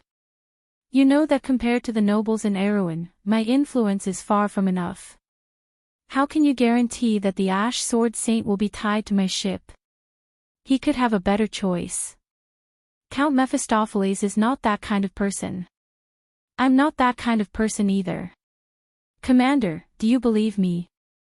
Brando gritted his teeth and said. Veronica laughed. You're so smart, little guy. Well, I promise you.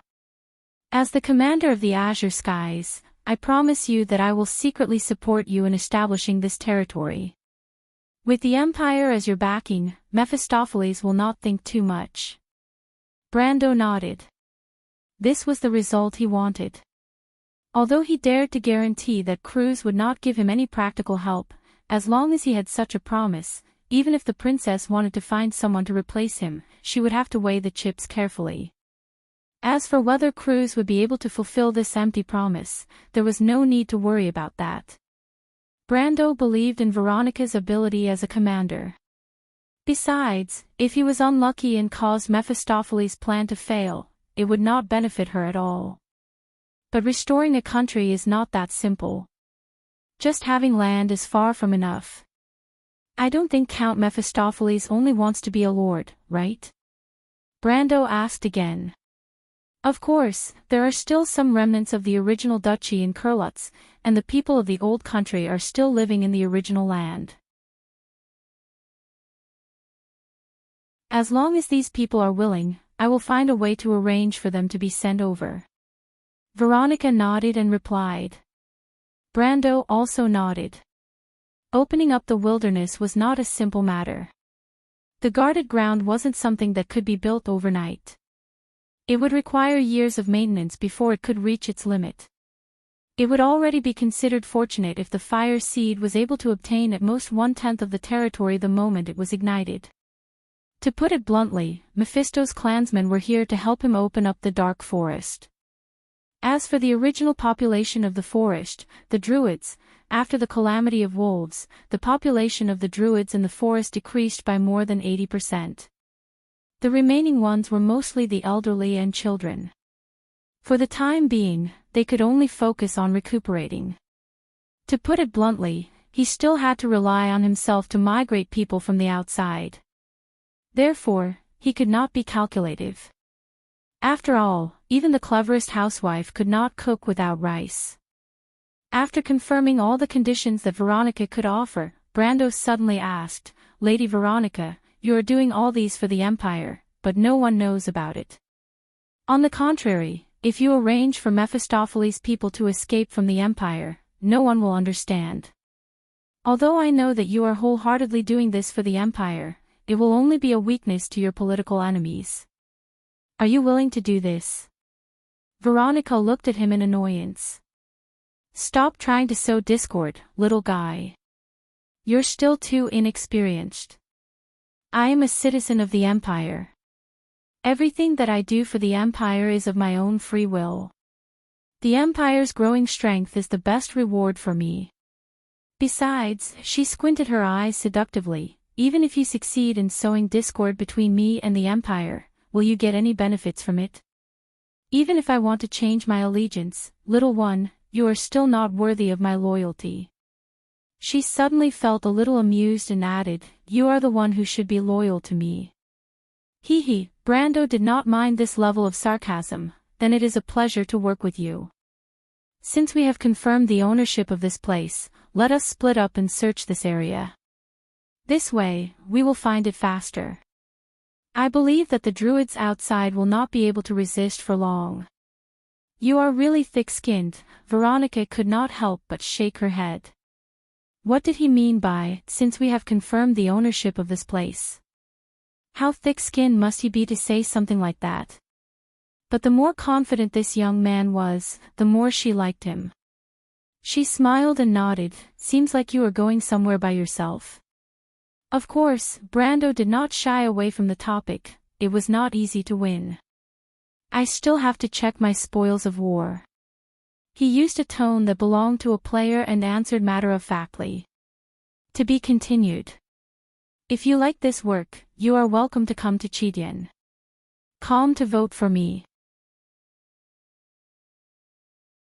Your support is my biggest motivation.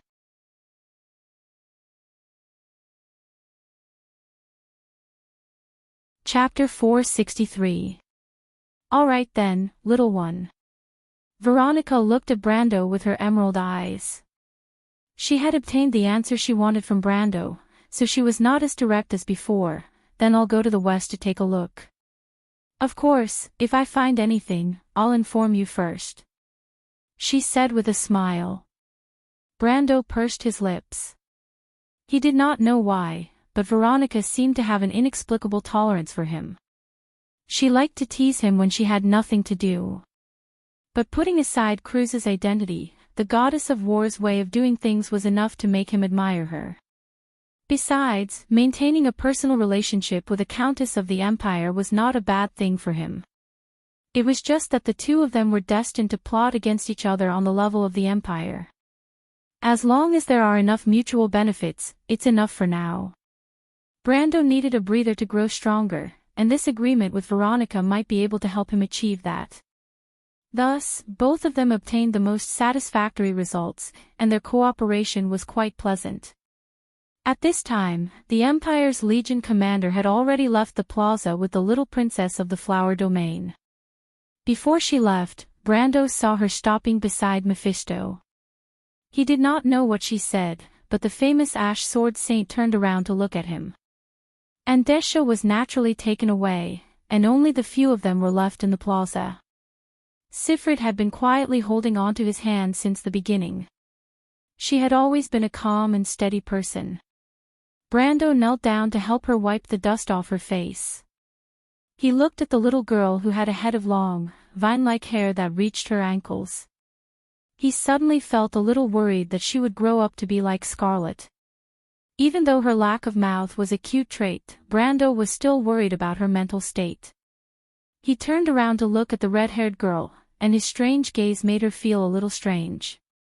She silently lowered her head and frowned. Is my face dirty? Why would my lord keep looking at me like that? Does he want to help me wipe my face? She suddenly recalled the scene of Brando kneeling beside Sifrid and carefully cleaning her face. She could not help but feel a little restless. She did not know if she should accept or reject his request. But Brando only looked at her for a little while longer. Amon's corpse was still in the plaza, and that was the thing that he was interested in. Brando knew that a person like Amon would definitely have a lot of good things on him. At the very least, the equipment that allowed him to instantly cast high-grade defensive spells was priceless in the game. However, the chaos energy of the Annihilation black hole contained the law of annihilation. Even a piece of equipment like the Azure Firmament could not withstand it. But it was useless. There was one thing he regretting it, the chaos energy's law of Amons. But the law, of course, the black S's. And the chaos. God, annihilation, but it. The fragment of the Book of Mavicart. A fragment of a fake divine artifact would be considered a high-grade material in the game. The place where the Annihilation black hole had been destroyed was now a bottomless pit. Smoke curled up from the bottom of the pit, and the surroundings were silent. Brendel was not used to there being no players fighting for equipment after a boss fight. He slid to the bottom of the pit 3 steps at a time, and his eyes twitched. Amidst the black smoke at the bottom of the pit, there was a ball of black light floating in the air. Even though Brando had never seen a fragment of the Book of Mavacart before, he could recognize it at a glance. A divine artifact was far stronger than a normal equipment. Even if it was damaged, the threads of law that were attached to it would still remain. The ball of black light was a pure remnant of the law of chaos, entropy, and the law of dissociation. In fact, all fragments of high-grade equipment were the same. As soon as he got close, he could feel a strong aura. Brando did not know how to deal with this thing. In the game, he rarely had the chance to come into contact with such a high-grade item. Even though this thing was a material, the law of dissociation was quite difficult to deal with. As it did not have a physical body, there was no way to put it in the backpack, unless there was something like a dimensional bag. However, Brando had never seen anything with dimensional attributes since he transmigrated. He thought for a moment, and reached out his silver right hand that was wrapped in the grip of Bahamut, and grabbed the ball of black light. The grip of Bahamut was known as the blessing of the Dragon King, and it was also a product of inheriting the law of dissociation. As soon as he grabbed the thing, he could not help but raise his eyebrows slightly. This thing. Brando was suddenly stunned, and his heart was filled with ecstasy. He realized that the Book of Mavacart was purely a remnant of the law of order. After this thing was refined, it was actually the same thing as the magic that created monsters. To put it simply, he realized that he could directly convert this thing into EXP that he could use. Brando almost screamed, because compared to the Book of Mavacart's law of dissociation, monsters that were below gold grade were simply dregs. This thing was simply treated as a boss, and a boss that was close to the power of a demigod. The EXP of a boss that was over level 160. Moreover, this was not an era where monsters were everywhere 120 years after the Great Demonic Tide, and the world leader boss's levels were all above level 200. This was the year of the sword, when the War of the Black Rose had just broken out. In this era, even the demigod awakened elemental awakened Scarlet was considered a mini-boss. An old witch like Andesha, who was almost level 80 to level 90, was considered a world leader. Oh my God, Martha, am I dreaming? Brando suddenly felt like he had been hit by a huge pie in the sky. He had casually extracted 20 to 30,000 EXP, and the ball of black light did not even seem to have the mood to reduce its size. Brando roughly estimated that this thing was worth at least tens of millions of EXP. He could not help but curse in his heart. It seemed that he had never been so lucky since he transmigrated. Could this be the legendary saying that one who survives a great disaster is bound to have good fortune in the future? Of course, extracting EXP from this thing was not that easy, because the law of a divine artifact was very tight. Extracting power from it was equivalent to stripping the law from it. Brando felt resistance from the beginning of the extraction. Although this resistance would not affect much, it would still take some time to absorb all the EXP. He thought for a moment, and decided to find a way to keep this thing first. This was a rare treasure. Brando felt that even if he fell asleep with this thing in his arms, he would wake up with a smile. The EXP of a world leader in the middle of the demonic tide was all for himself. This was something that he did not even dare to think about. But if he wanted to keep this thing, then the problem was back to square one. Where was he going to get a multi-dimensional bag? Multi-dimensional bags were not rare in Woned, but they were not cheap either.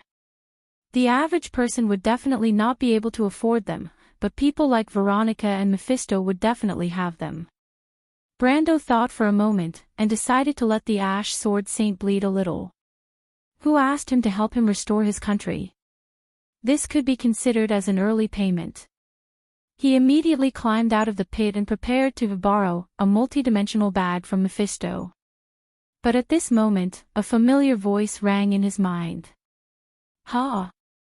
This is a fragment of a divine artifact. How did you get it, little brother? It was the voice of Orthless. In fact, ever since he encountered the remnant of the dark dragon Odin's will, Brando felt that Orthless had been in a deep sleep. He almost thought that the dark dragon had done something in secret. After all, Orthless was a subordinate of the four sages, and both sides were mortal enemies. But he did not expect that she would wake up at this time. "Orthless, where did you go?" Brando immediately asked. He wanted to confirm if Orthless had sensed Odin's presence. "Call me big sister, little fool. Of course I saw that guy. He should have sensed my presence too." Orthless snorted and replied softly in his mind. Brando could not help but grin. You accepted his inheritance, right?" "I know that too." Orthless's voice did not sound angry. Although wind elves had always been indifferent, Orthless's emotions were still very obvious. Brando could not tell that she was angry, but he knew that this big sister really did not mind. But he was a little puzzled. Logically speaking, the four sages and the dark dragon should be mortal enemies. Orthless gave her Ring of the Wind Empress to him, which meant that she had chosen him as her successor. How could she not mind him accepting the dark dragon's inheritance? But Orthless seemed to have guessed Brando's doubts and replied, "There is no right or wrong in power itself. The most important thing is the person who controls it. Don't tell me that big sister doesn't have that much heart. I have high hopes for you, otherwise I would not have given you the ring. Besides, I also want to know what kind of inheritance that guy has. It sounds like you admire that guy a lot." Yes, Orthless did not avoid the topic and said in a reminiscing tone, "After all, he was our strongest opponent. Generally speaking, people who have reached his level of strength are bound to have charisma. But after all, we are not in the same camp, and we represent different ideals. As the saying goes, good and evil cannot coexist. But now that we are all dead, the hatred of the past has long disappeared. Now, all that is left is respect for the opponent." Hearing Orthless's answer, Brando could not help but be silent. If a person did not fight for personal hatred, but for faith, perhaps he was worthy of respect. But history was history, and it was not something that a bystander like him could easily understand. Because he was not in that era, perhaps he could not understand the ideas that belonged to that era. "Then what happened to you before? He didn't do anything to you, right?" Brando asked again. Orthless did not mind the actions of the dark dragon, but now he was worried about the situation of this big sister wind elf. After all, the existence of the dark dragon was famous in history for being unforgivable. The elven knight shook her head in his mind. "No, it's just that he passed some information about the inheritance to me, and I didn't react for a while." Information about the inheritance. Brando thought to himself. What kind of inheritance did the dark dragon have to pass on to his enemy? Although it was said to be respect for the opponent, the enemy was still the enemy after all. Could it be that the consciousness of these two groups of people had really reached the legendary height of communism? No matter how he thought about it, it was too strange. But Orthless did not seem to want to talk about this issue in depth. She avoided the question and changed the topic. "By the way, my dear little brother, that guy seems to have awakened some of the ancient bloodlines in your body. I feel that you can learn some of my swordsmanship now." "What?" Brando felt that a big piece of meat had fallen from the sky, and it made him dizzy. To be continued. If you like this work, you are welcome to come to Chidien.com to vote for me. Your support is my biggest motivation.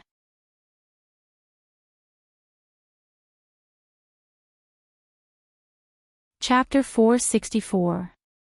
Really? Brando couldn't believe it. Of course. Orthless rolled her eyes at him. Then what can I learn? Brendel couldn't help but ask immediately. The era of the War of the Holy Saints was probably the era that Vaunt had the closest connection with the ancient times in the past 1 or 2,000 years. After that, many of the ancient swordsmanship and combat skills passed down on the earth were lost.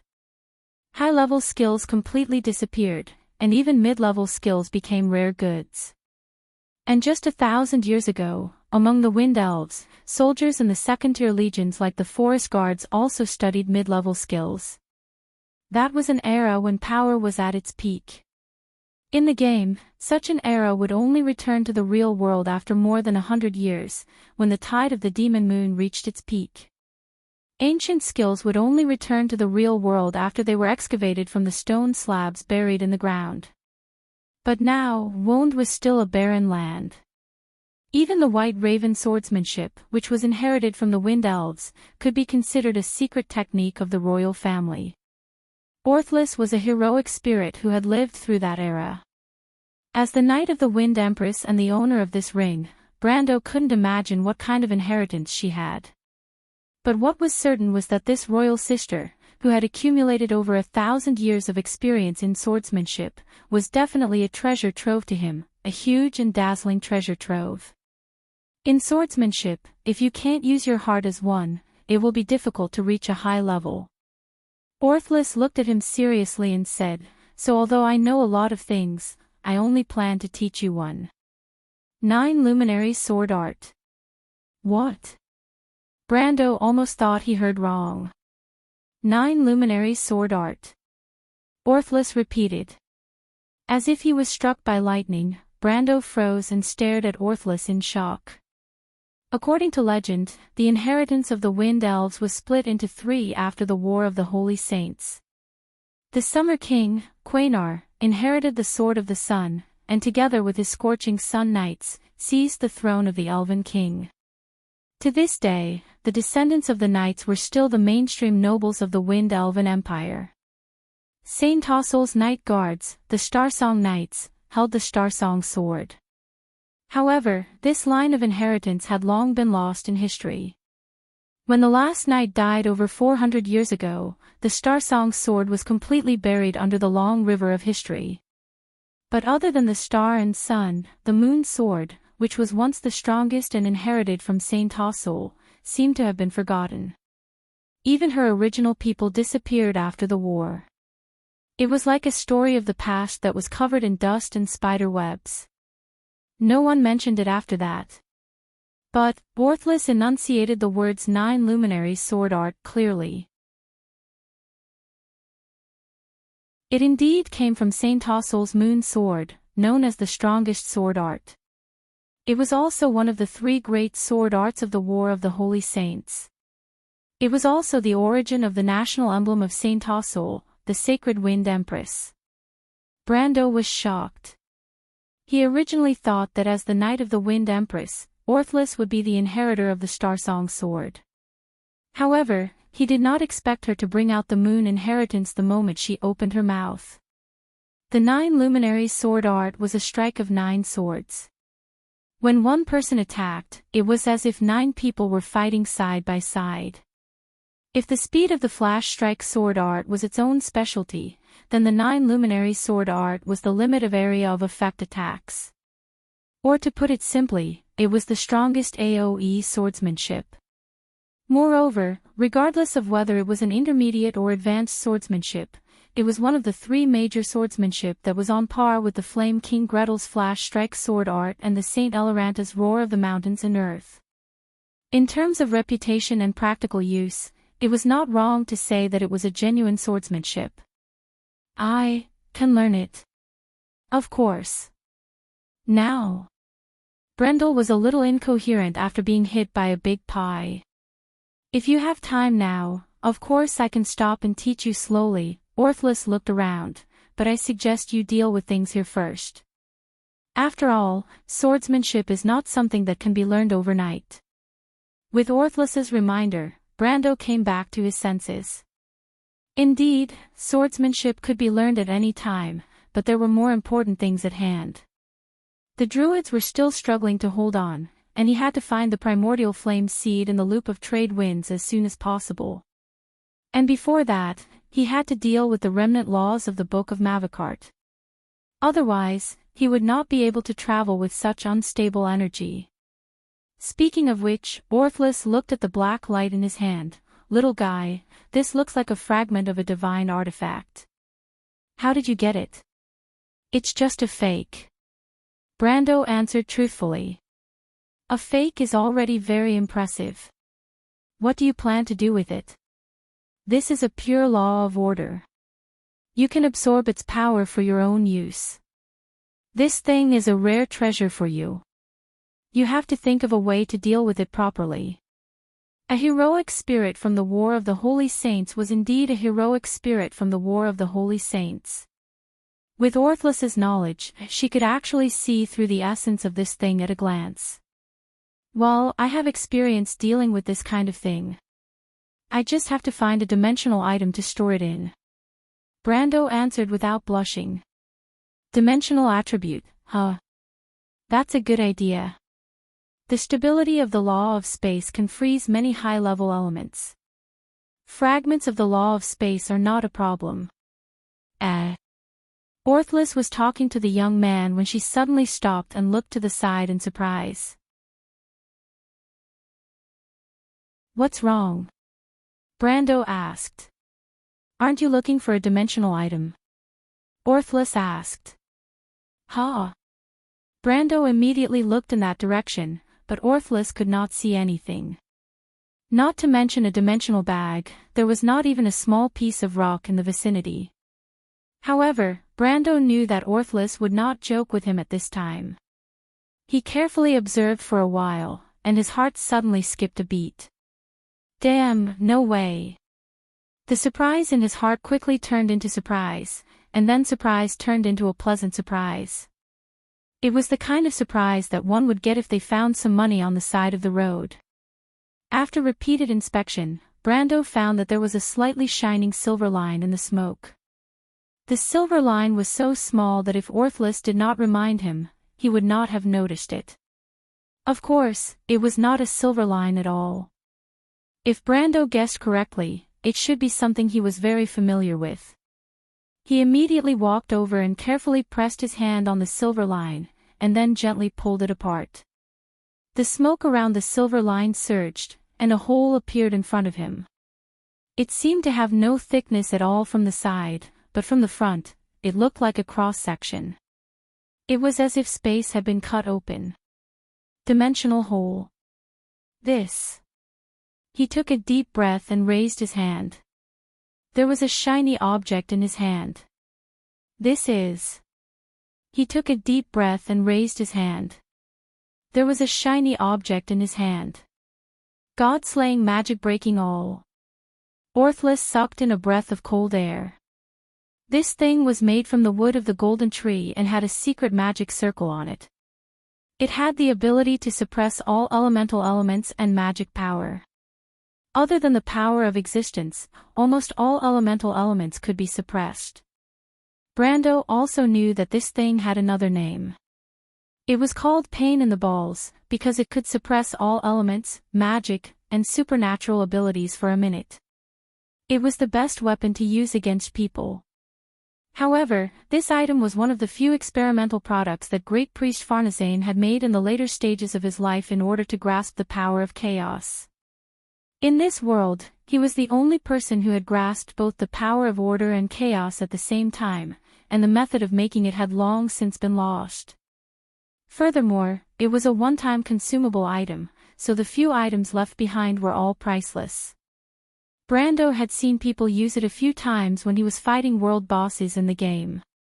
As for using it against people, no one would be so extravagant as to use it against people. It could suppress elements and magic. It was like the world of Wond had one less nuclear weapon. However, you actually have a total of 7 of these nuclear weapons in this dimensional cave. 7. Brando took out the god-slaying magic-breaking alls one by one, and then took out a lot of transparent test tubes and bottles.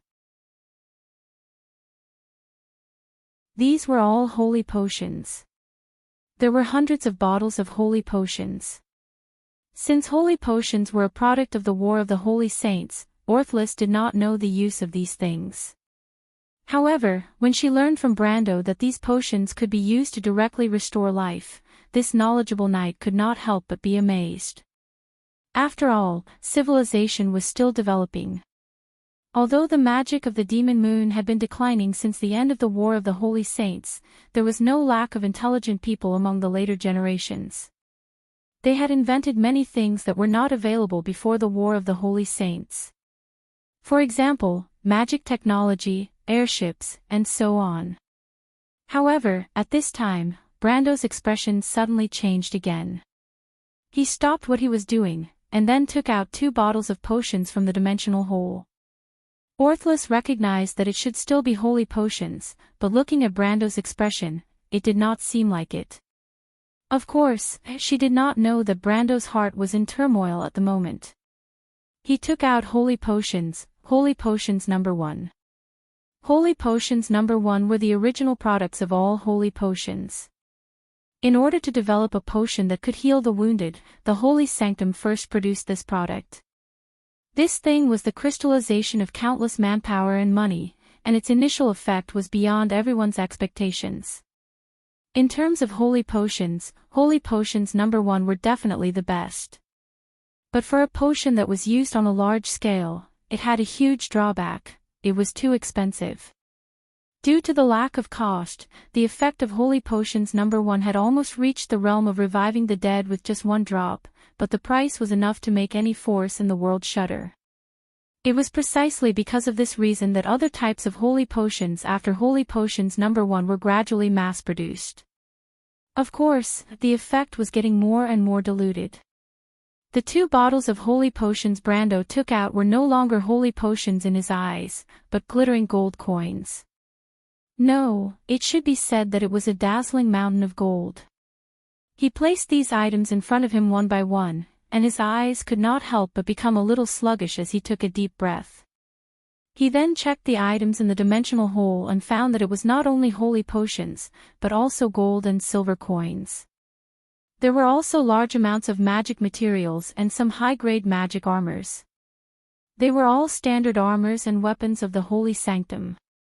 Martha above. Brando counted all the items and swallowed dryly. He could already confirm that this dimensional hole was definitely something left behind by Amon. He originally thought that the High Priest's belongings had been completely destroyed by the Annihilation Black Hole, but he did not expect that fate would give him such a surprise at the last moment. Martha above praised the dimensional hole. He could not help but silently make a note of it in his heart. To be continued. If you like this work, you are welcome to come to Chidien.com to vote for me. Your support is my biggest motivation.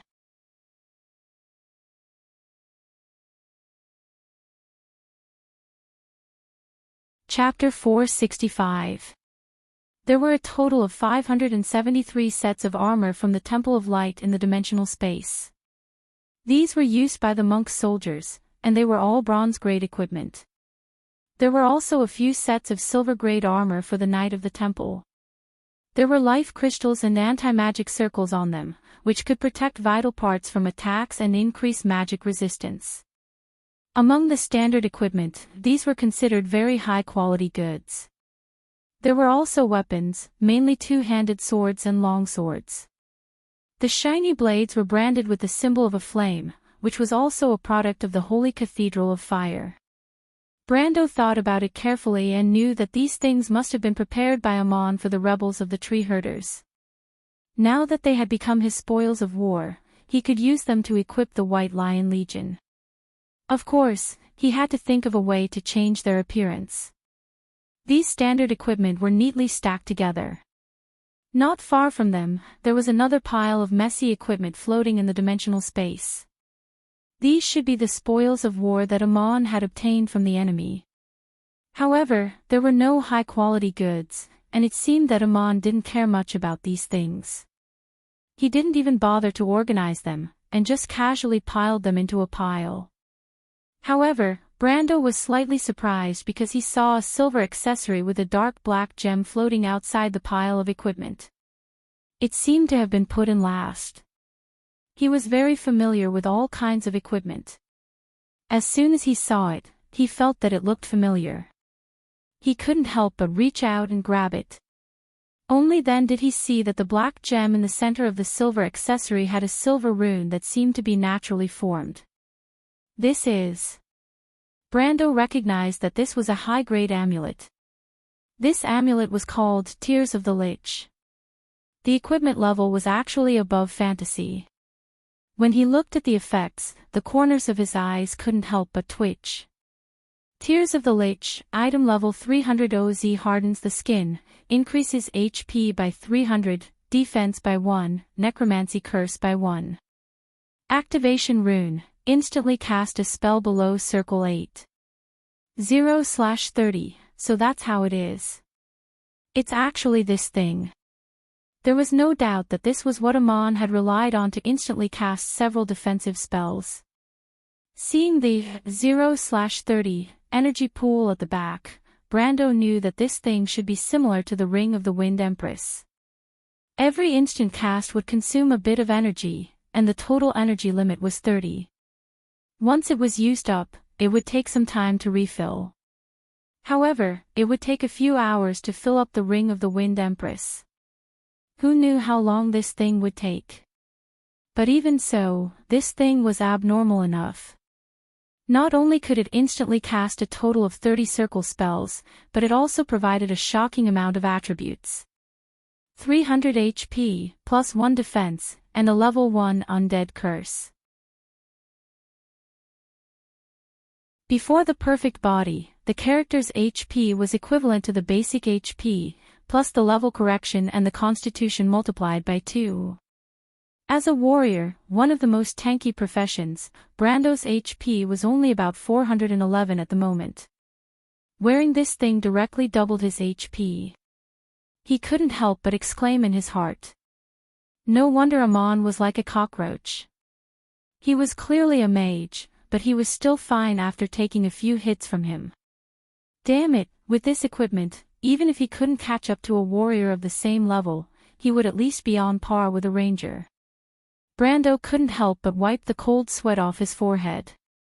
There were too many strange equipment in the amber sword. Judging by common sense, you could fail miserably at any time. This sentence was true. However, Brando also knew that although this amulet looked a little abnormal, it was still a high-level equipment. Normally speaking, an equipment with a level 300 energy rating should only be available after level 5 or 60 for a single profession. The highest energy rating he had on him was Halran Gaia, which was over 100. An average person at his level would only be able to equip an item of around 300 energy rank. If he were to wear this amulet, he would probably have to strip naked and run around naked. But this wasn't a problem for him. After Andesha used the blood of gods to mess with his body, it wasn't strange to say that his body was no different from a monster's.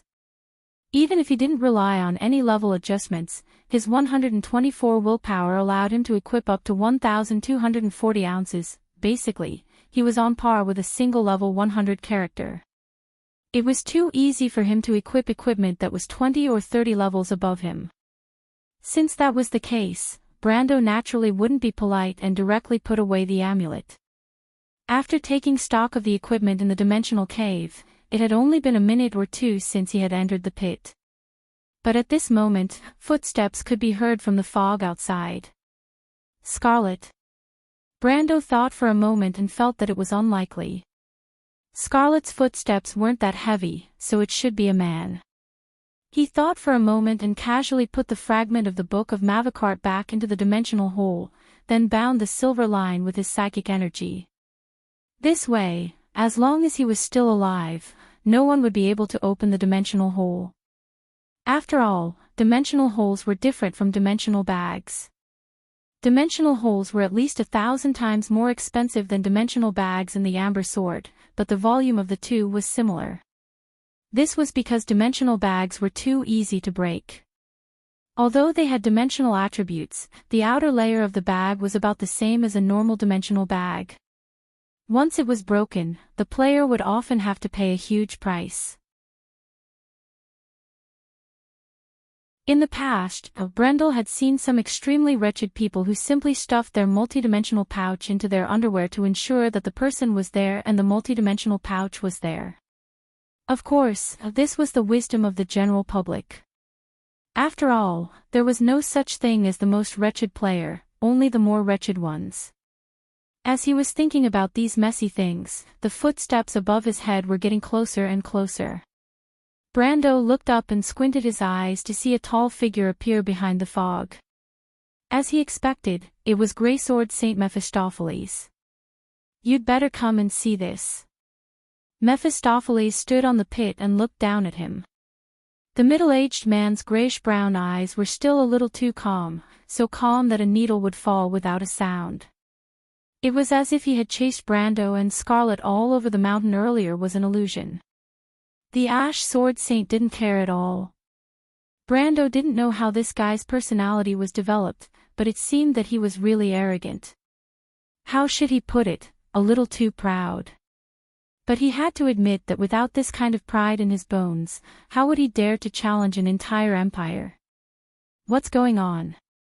"There's something under the ruins." Something.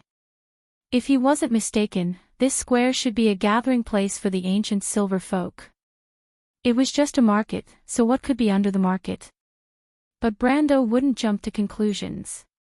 He nodded to Mephistopheles and climbed out of the pit. "You're not guarding against that man?" Orthless asked in his mind. "Don't worry, I know this guy better than Veronica," Brando replied. With the Ash Sword Saint's personality, he wouldn't even bother to make a sneak attack. If it wasn't for the matter of revenge against the Empire, he wouldn't even look at him. Besides, they were now in the same boat, and Mephistopheles was a man of his word.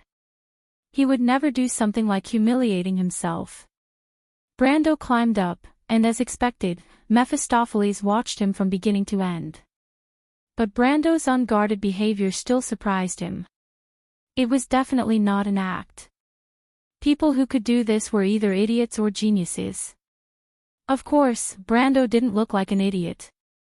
Otherwise, the Amon who had just died would probably come back to life in anger. Then, the only possibility left was that he was a genius. The Sword Saint in the eyes of others didn't show any emotion on his face, but he never stopped scheming in his mind. Of course, he didn't consider the possibility of success or failure in his deal with Veronica, but he never considered the possibility of relying on others. As long as Brando agreed to give him 1/3 of the territory, he could build this country on his own. But now, after seeing Brando's performance, Mephistopheles' heart wavered a little. Perhaps cooperating with this young man wasn't a bad thing after all. It was always pleasant to work with smart people. Besides, Brando was only in his early 20s, and he already had such achievements. Perhaps the future dukedom would need his protection. Of course, Mephistopheles wasn't stupid enough to think that he could live forever. That was the thought of those who thought they were the center of the world. After his death, whether the dukedom could continue to exist or whether he could find a suitable successor was still unknown. Brando came up to him and asked, "Where is it?" Of course, he didn't know that Mephistopheles' mind was in turmoil. His original thoughts had changed several times, and this change was reflected in his tone. "It's here. I'll take you to see it." Brando was stunned and looked at him with some surprise. The place Mephistopheles found was in a corner of the plaza. The place had been destroyed by Andesha in the previous battle, revealing a dark space below. The golden brambles that had been rapidly growing had already extended in this direction. The dense, thorny branches extended into the depths of the pit as if they had been growing for thousands of years. If one did not look carefully, they would not have noticed that there was a man-made path at the bottom of the pit. This place was actually discovered by Scarlet, Siffred, and Mephistopheles. They were guarding the entrance to the golden thorns. When Brando looked down, he immediately sucked in a breath of cold air. It's an underground city. The first thing he saw was a layer of something that looked like a crystal sheet, about 2 fingers thick and a few meters wide, in the middle of the fault. These things appeared like a crystal lattice on the surface of the tunnel below. Brando had seen many things in his life, and he knew at a glance that it was a channel used to transmit energy. This meant that there was a center that supplied magic energy below the plaza. After a bit of analysis, he came to the conclusion that the entire Valhalla's control center was in the underground city below. The buildings on top of the World Tree seemed to be nothing more than a smokescreen. As for the so-called underground control center, as well as the center of the magic energy, Brendel could only think of one possibility after thinking about it. The flame seed. Mr. Sword Saint, I think you've found the big guy. He muttered to himself as he looked at the dark tunnel below. The crystal lattice patterns in the tunnel extended in a single direction. There was no doubt that as long as he followed these patterns, he would be able to easily find the final destination. Note, the amulet increases necromancy curses by 1. Similar to the D2 bonus, the amulet can only be used when the character has mastered the corresponding skill. This was slightly different from the Lion's Medal's conflict aura. Valhalla's chapters will probably end in 3 or 4 chapters. The battles and adventures have basically come to an end. It's mainly because the story dragged on for too long, and I spent a lot of time organizing my thoughts. So, I'm giving you a heads up. To be continued. If you like this story, you're welcome to come to Chidien.com to vote. Your support is my greatest motivation.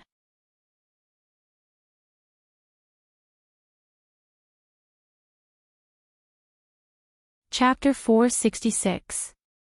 After entering the underground from the broken corner of the ruins, what appeared before his eyes was a huge underground world.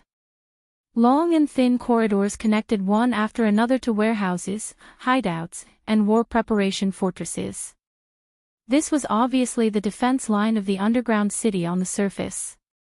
He had seen such a defense line in the Kurlut's Leont mountain fortress and the elves' underground ruins, but it was far from being as perfect as this one. The walls of the corridors were made of the toughest rocks, and the crystalline patterns on them extended all the way to the deepest part of the underground. This style of architecture was incompatible with Wone's aesthetic standards, as if it was the legacy of a prehistoric civilization that had been dormant for eons. It gave Brando a sense of familiarity.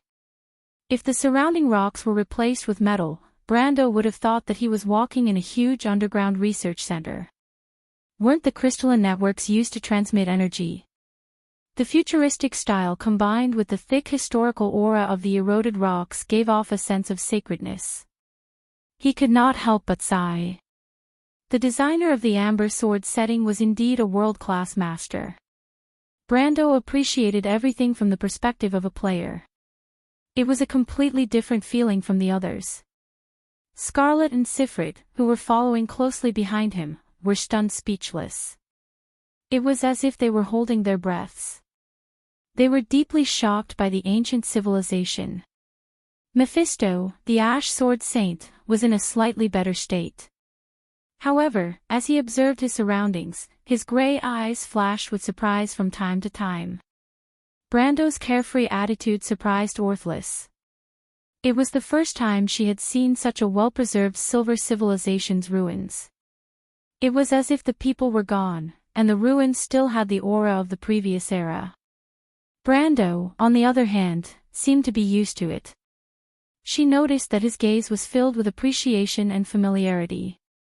It was an expression that transcended others.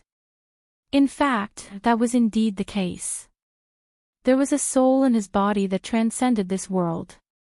Coming to the ruins of the ancient civilization, other people would feel sacred, solemn, and shocked, but Brando felt a sense of familiarity. It was as if he had returned home. It was as if a few players were greeting him with a smile. "Hey buddy, wanna join us for an adventure?" Brando's lips curved into a smile. "Yes, I can't go back to Earth anymore." But the world of Vaunt, which was interwoven in his dreams, always reminded him of what had happened. "Kid, tell me seriously. Are you one of Erwin's people?" Orthlis suddenly asked.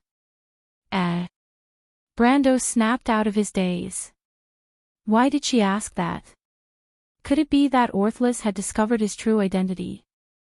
It seemed impossible at first, but Brendel could not help but feel a little guilty. Why do you ask? Look at the difference between you and them. Orthless pointed at Scarlet and Siffred, who were completely dumbfounded. How can a normal person be like you? Even if scholars have read similar descriptions in books, shouldn't they be in awe when they see the real thing? But Brando, you're just admiring them. It's as if you're a master leading a guest around his luxurious villa. Tell me honestly, are you a descendant of the Silver Clan? Orthless's eyes flashed with suspicion. It was obvious that she had been suspecting him for a long time. But Brando did not know whether to laugh or cry. He did not think that Orthless would think of something like this. What the hell is going on? But he immediately shook his head. Of course not. I'm a descendant of Erwin. My ancestors were even nobles. Does Erwin's nobility mean anything to me? What a joke. The Wind Empress glared at him. Although Brando's words had dispelled her doubts, she had not completely given up. But even if you're a descendant of the Silver Clan, it doesn't matter. The more powerful the successor, the more gratified I will be. Of course, he wouldn't say that he didn't want to become a silver person because he didn't want to be too different from Freya and Roman. He looked back at Scarlet again, and the others around him did the same. They passed through layers of defense and gradually went deeper into the underground. Deep in the rock formation, the sound had become extremely slow. The temperature had risen a little, but the surroundings were quiet. After a while, Brando heard the sound of water dripping in the distance. He estimated that there were at least 3 lines of defense near the surface. It was built like a maze, and thanks to his experience, he was able to pass through it without wasting time. After passing through the stronghold system on the surface, they should be in the living area of the underground city. The underground city was similar to the city on the surface. There were residential areas, commercial areas, meeting places, temples, palaces, and a huge drainage system. He had seen such cities in the hometown of the mountain dwarves. He also knew that the monsters in the underground drainage system would occasionally come to the upper areas and become the mission targets of the players. However, the underground city had water for a long time. Other than the drainage system, underground rivers, underground streams, and seepage ponds, there was only the auditorium. The so-called auditorium was equivalent to the square on the surface. In the middle of the square, there were usually seepage ponds and springs. The auditorium connected the residential area and the commercial area, providing water for a considerable area nearby. Therefore, when they heard the sound of water dripping here, it meant that they were not far from the central area of the underground city. After walking in the dark for about a minute with the glowing gem in his hand, the light in Brando's hand suddenly scattered in all directions. The low rock walls around them suddenly disappeared, and they walked into a wide underground space. The light in front of them scattered on the ground, revealing a huge square paved with uneven stone slabs. In the middle of the square was a spring, and the spring water was still flowing slowly even after thousands of years. However, the rock platform around the spring had been eroded and riddled with holes. The water overflowed the top of the platform and overflowed into the square, forming a large area that was sunken and submerged. It's a square. It's just as you said, Brother Brando. Siffred exclaimed. Scarlet also looked at Brando with admiration. In her eyes, even though he was young, he was a very knowledgeable scholar.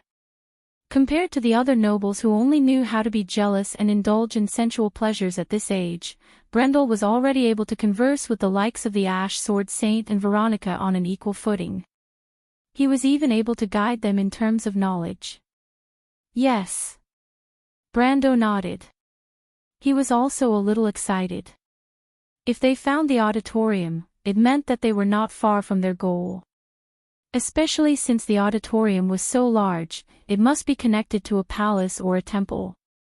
He looked up and looked at the dense holes in the walls, hoping to find the symbol he was familiar with. He first found the holy emblem of the Holy Cathedral. Won's belief in the past had not changed, and Lady Martha had always been protecting the intelligent beings of the land. Although the appearance of the holy emblem had more or less changed due to different aesthetic standards, the holy woman in the middle of the emblem was easily recognizable. Soon, the group of people walked around the square once. At this time, Brando's eyes suddenly lit up. It's here. He found that the tunnel leading to the palace was on the opposite side of the central axis of the square. The palace was the core of the dungeon and also the center of defense. If the fire seed could exist in this dungeon, the ancient silver folk would definitely place it in the center of the city. The goal of this dangerous trip was right in front of him. Even with Brando's experience, he could not help but feel a little anxious. Veronica and Mephisto only thought that this was a new place to guard, but Brando knew the true meaning of the flame seed's existence. Therefore, he could give up 1/3 of the land to the Ash Sword Saint without hesitation, but it was absolutely impossible for him to give up the biggest secret here. That was his biggest hope of saving Erwin. He took a deep breath, and couldn't help but walk up in quick steps. But at this time, Grey Sword Saint Mephistopheles suddenly grabbed him. A black shadow rushed toward them. Mephisto pulled out the great sword on his back and slashed at the shadow. With a loud clang, Brendel saw that the black shadow that was sent flying was actually a giant scythe that came slashing down from the ceiling. The scythe was shining with a strange light, and it must have been imbued with a powerful spell. If it hit, even an elemental rancor would not be able to withstand it. He could not help but break out in a cold sweat. He was so excited that he forgot the most basic thing, a trap. Of course, with his reaction speed, this thing would not hit him. But Mephisto's actions had won him over. This meant that the Ash Sword Saint was indeed planning to be on the same boat as him. He calmed down and nodded to Mephisto. "Be careful," the Ash Sword Saint said calmly. "Okay." After avoiding the first trap, the path behind was indeed full of thorns. But then, it was Brando's own show. He was neither a nightingale nor a rogue, so he did not have the special ability to detect traps. But even if he had not eaten meat, he had seen pigs run. Brando's experience as a level 130 warrior was rich. What kind of underground city had he not explored? What kind of trap had he not seen before? He had even been to the ruins of the Gold Folk, let alone the ruins of a level 60 silver civilization. In comparison, Valhalla was just a little more well-preserved, but those traps were nothing new to him. With a casual glance, he could see how a trap worked. He led the group of people through the underground tunnel as if they were taking a leisurely stroll in the park. Mephisto was not familiar with Brando, so he naturally thought that he was an expert in mechanical engineering. But to Scarlet and Siegfried, it was a completely different story. In their eyes, Brendel's halo had increased by another ring. Orthless could not understand how a young man like him could be so proficient in everything. It also did not make sense based on the amount of time he had spent studying. The underground palaces of the Silver Ancestors were distributed horizontally and vertically. They were not complicated or extravagant. The main structure was still made of stone, and the smooth surface of the floor was covered in a network of crystals that extended into the darkness. The only difference was that the interior of the palace was much larger and wider than the outside. There were even rectangular pillars in the middle of the palace that required a dozen people to wrap their arms around. Energy transmission networks spread out between the pillars like a spider's web, and there were signs that they were getting denser. Suddenly, Brando's eyes followed the light from the gemstone in his hand. His vision went past about 30 pillars that formed a circle, and a huge lighthouse appeared in the middle. Brando had thought that it was a lighthouse when he first saw it. In the dark space, a huge pyramid stood quietly. However, at the top of the pyramid, there was a rather huge shuttle-shaped crystal floating. It was at least 20 meters tall, and the widest part was almost the same as the height. The crystal flashed like ripples, and soft light came out of these ripples. Although it was extremely weak, it could still illuminate the area around the pyramid. Everyone was speechless when they saw this scene. To be continued. If you like this work, you are welcome to come to Chidyan. Calm to vote for me. Your support is my biggest motivation. You're tuning in to the LoveLore Library YouTube channel. We're so grateful for your support, and don't forget to subscribe to join us on this incredible journey through captivating stories. Your generosity through donations truly makes a world of difference, as it's the primary source of revenue that allows me to expand and enhance this channel for you.